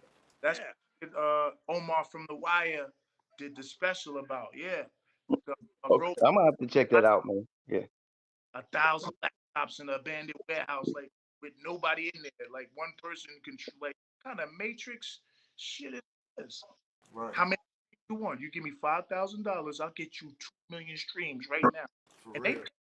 Because revenue comes from streams, and your stream on YouTube will equal actual money. And it's crazy because these are not real views. Like, I run into these guys, they be hitting me on Instagram in my inbox. Yo, bro, if you give me 40, I'm like, miss me with it. Because I'm looking on your page. Yeah, you got 400,000 likes, but you got 2 comments. Stop, son. Stop. I need years. I need years. 400,000 people to check my video, then I'll buy that. But I don't want it to just look lit. I want it to be lit. Hell yeah. That's all. They tricked us. They faking it till they make it type shit. Like, yep, fake it till you make it. Yep. I want to hear which that pay to play shit. Yeah. I never talked about Drake versus Kendrick Lamar.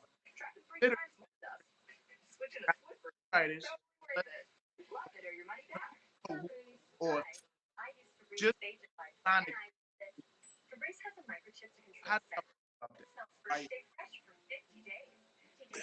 Can't hear you, bro. You cut out like right in the middle. But yeah. Drake versus Kendrick Lamar.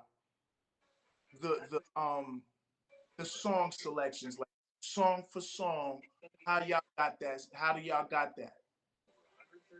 I mean, we talked about it. Let's act like. All right.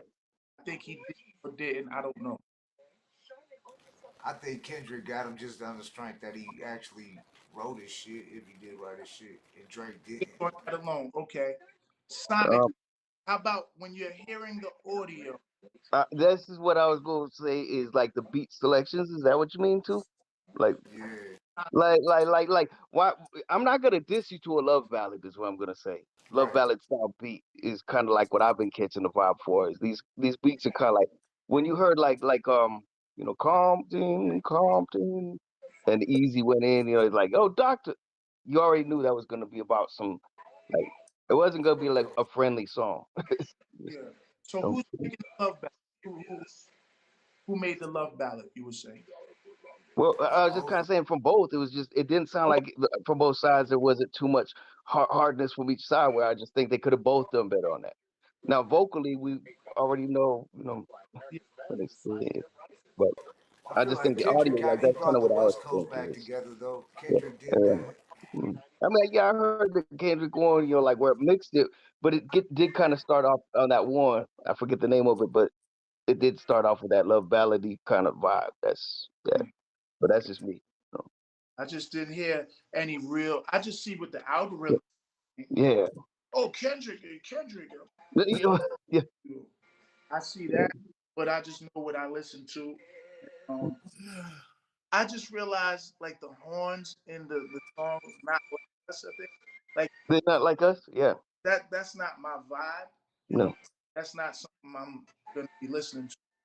But No. lyrics, I gotta take that into consideration. But then I listen to lyrics. Then I'm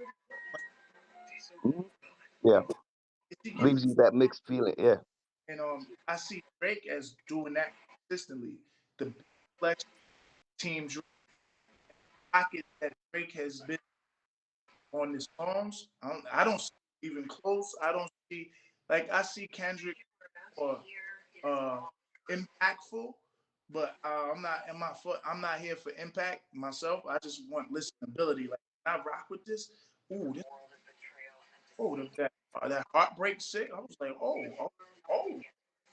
for the fact that I'm listening to a corporation rap versus an individual. Corporation. Yeah. Your shit, you know what I mean?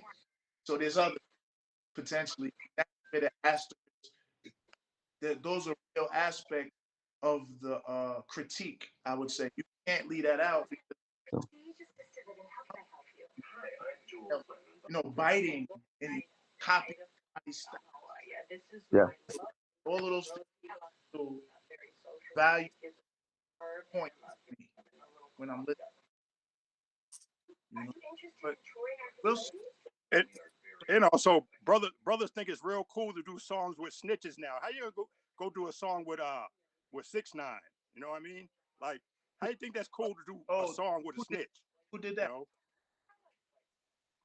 But there's a couple who have. But there's a couple who have. Like I don't know if you know a couple with 6ix9ine. There's a couple who. Yeah. But this thing, it's all fugazi anyway. And Fugazi. what I would like to say on that, he's just the known snitch. Yeah. And Nas X is just the known LGBT bro. Yeah. Yeah. Dudes is rocking with snitches in their whole camp, their family. Snitching is not new, and it's a part of our society. He's just famous. 6ix9ine. He's a famous snitch. Yeah. Yeah, he really is, man. I wouldn't do a song with him anyway. Just before we even get to that, like snitching part, like he's just not, not what I want to mix my legacy here on Earth with. Like, hell no. I don't need that. I don't want to die and that be my legacy. Like, nah. Oh shit, yeah. And the money, they can have the money, man. You can't take the money. I get like money is not something I would give. I just finished saying that. It don't matter. You can't take it with you anyways. Yeah, ways you can get and keep your balls and shit intact. You know what I mean? Without all that shit. Keep your balls intact. Yeah. Yeah, that's what we talking about now. Like, what is yeah. But it's all good. it's definitely dope talking with y'all, bro. Yeah, Man, no, it was I mean definitely we an want honor to have you having you back. Like on, man. that's why I wanted to make sure you was having a good time with us too, because like Yeah, we need to for have a sure, part two for man. sure.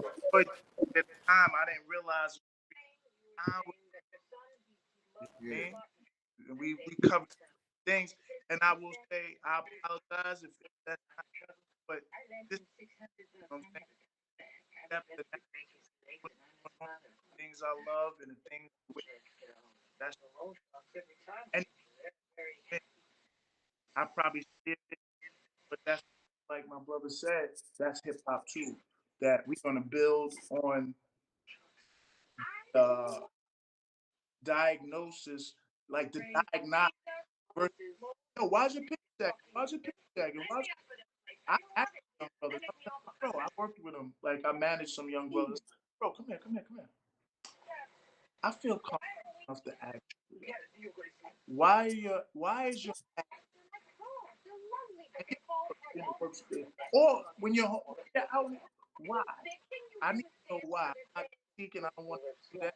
I just want to know, is the girl jacking it? Girl, ladies love it. Bro, part of that.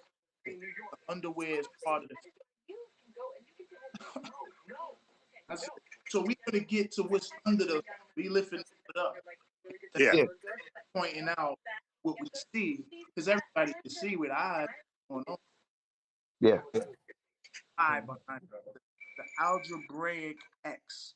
What is the equation for what causes all with the music and with the dot stripper taking my heart. Wow. Yeah. yeah. Strippers are taking the rap lane over. Yeah. And Like our homie, Drunken Master said, the prostitution music. Yeah, Yeah, so good. I don't think you was It's on that actually last joint I 100% said that that that earlier. that sexy red. Oh man. Yeah, definitely, man. I understand it, man. I couldn't tell you a line of her. I Me don't. either. I control a lot of it. Is I don't listen to the radio. I don't have the radio on in my car. It's on Bluetooth. So the radio, if it does come on, it's by accident. It's like, oh shit, what station? I might do XM radio back in the days, but now with all these streaming networks, I can select my diet. I can decide and then I'll listen to, like, I play 2K, basketball, video game. They be having. I've got introduced to a lot of fire music right through the video game, and I see that as hip hop influence too. And yeah. it's racist in a way because I remember playing Maddens back in the day, and it was like rock music, like Maroon 5 and all that shit. I like that Oh, shit. yeah, So I'm like, I'm if I'm a white boy, right? I feel fucked up about it because I'm like, I like rap too, but what happened to mine? Everybody should be included in this shit. With balance. We have hip hop in the video game. That's just don't. I am a beneficiary of it because I love hip hop. I love the other stuff too. I'm marketing it to the black youth. They know we are the number one. So we've always been the driver of the market. Whether the Adidas. If y'all old enough, y'all remember Lee jeans. Y'all remember Lee Oh hell yeah. with Yeah, yeah. yeah. and the pinstripe. But then you also remember that fat Levi's came and it was like, you better not be caught with the Lees because they'll rip the patch off that shit. And do y'all remember the song they sang with that? What you Yeah. say, bro? Child. The reason why they ripped it off. And Oh yeah. yeah. So Oh yeah. Yeah. culture always dictated the market. Timberland Mm, boots said, mm, we Timberlands for y'all. But they had no choice. They was like, well, damn, if the blacks stop buying your boots, that's 90% of your revenue gone. They said, damn, they started making colorful Tims and hip hop flavored Tims. Before it was just the wheat color, and maybe the That's plain. Yeah. yeah, they didn't have a yeah. variation. No, it was just like you bought the. Yeah, so we driving mass power to understand that we, like Kanye West made a great valid point that, yo, if I say or do this, I'll make whole culture of people shift over here. And that can go with voting, that can go with shutting down on Black Friday or Christmas. Black what does that like economically? There's a story where a Mexican got fired at a job. The whole shift walked out. They fired on, everybody walked out, and the company said, no, we'll keep them because they stick together. You know what I mean? And that's the lesson we can learn from that. You know what I mean? Those we had ownership. You know what I'm saying? Oh man, that's shit. Man, any shout outs you want to do? Like we want to make sure we cover everything, make sure like you happy with the interview, you know, like we want to have you back for sure. But if there's anything that I shouted at people during the show, you know, just to the real artists, the real producers that's really sticking to that shit, stick with that shit, evolve in your way, but never be part of. Cause this shit is all temporary. Like a lot of this shit that we're hearing now ain't gonna be here. We're not gonna they're still playing Know the Ledge and Top Billing and all that. A lot of this now music for any long term. It's just the trend of the moment. Stick to your guns. That's what I would say, man. You know, Staten Island and New York and all of that. You know, the hometown, Charlotte, North Carolina. Shout out. Yeah. Now, if anybody wanted to reach out and like collab with you and stuff, you open to that? Oh yeah, I definitely do collabs. My only requirement, it's really a simple requirement, is it be heat. That's all I ask for. That I'm on, just to be fire, and that's that's from person to person, a preference thing. Like, well, what's fire to you? Like, if I see the beats fire, I'm good. I'm going in. Fire. You got to be fired. It got to be quality. So that might not be a boom bap beat. It might just be some melodic guitar. Oh, that shit's fire. How that Carlos Santana shit is coming through. You know what I mean? So collab with anybody who really about this hip hop shit, man. Or you're a singer. You know what I'm saying? I don't like right now. I'm trying to work with there's Sean Lynx. I got some productions with him. I don't know if you heard of Sean Lynx. It sounds familiar. I'm not. Jamel Honesty, Sticky Fingers. He produces too. Sticky a Beast.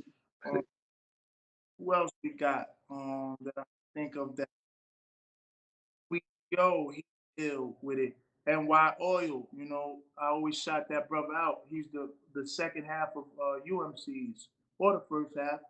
You know why? Because when they were UMCs and they were on the charts and all that, he came to my neighborhood and scooped me up and brought me to the studio. So salute Cool Kid. You know what I'm saying? Yeah. Oh, okay. Yeah, man. That's about it, man. Shout out to y'all smokers for having me on here, man. Of course, y'all made that shit happen at a timely fashion. You know what I'm saying? Because I definitely outside. Y'all was on point, and the conversations was dope. You know what I'm saying? Appreciate that, man. No, we appreciate it having you on, man. It's been posted. Jay Gutta kept me posted. You know, I work all the time. He kept reminding we getting older. It's important, but you could get busy tied up. That, oh shit. I'm at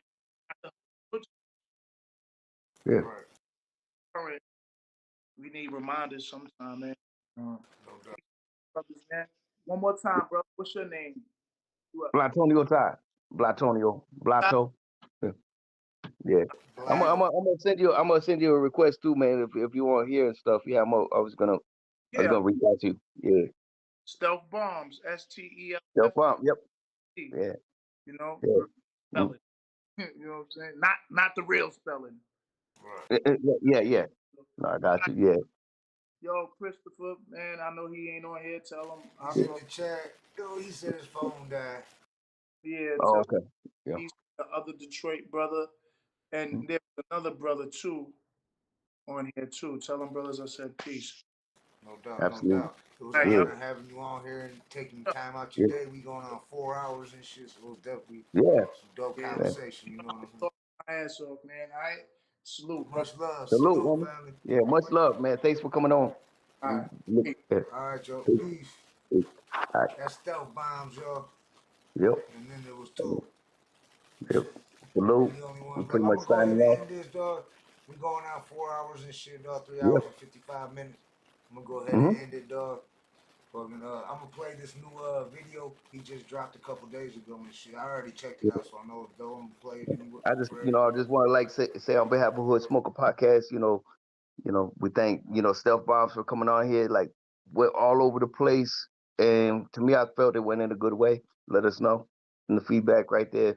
But all of it being hip hop and, Salute, Brother King X. Blatonio Yeah, Todd. I'm salute, Jay brother Gutta. King Salute, King Christopher X. Jordan. Yeah, my brother Christopher Jordan, Jay Gutta. Chester And we pretty McFly, much see sang. you. Yeah, Chester McFly in a bit. Okay, yeah. Everybody else Shout out arrived. to everybody. Staten Island in the building. Much love for Detroit, Mm-hmm. Staten Island hip hop. We Salute. about to jump out of here. Salute, y'all. Peace, peace, peace. Peace, y'all. Yep. Let me jump into this video, y'all. This Stelf Bombz, she just dropped it. Yeah.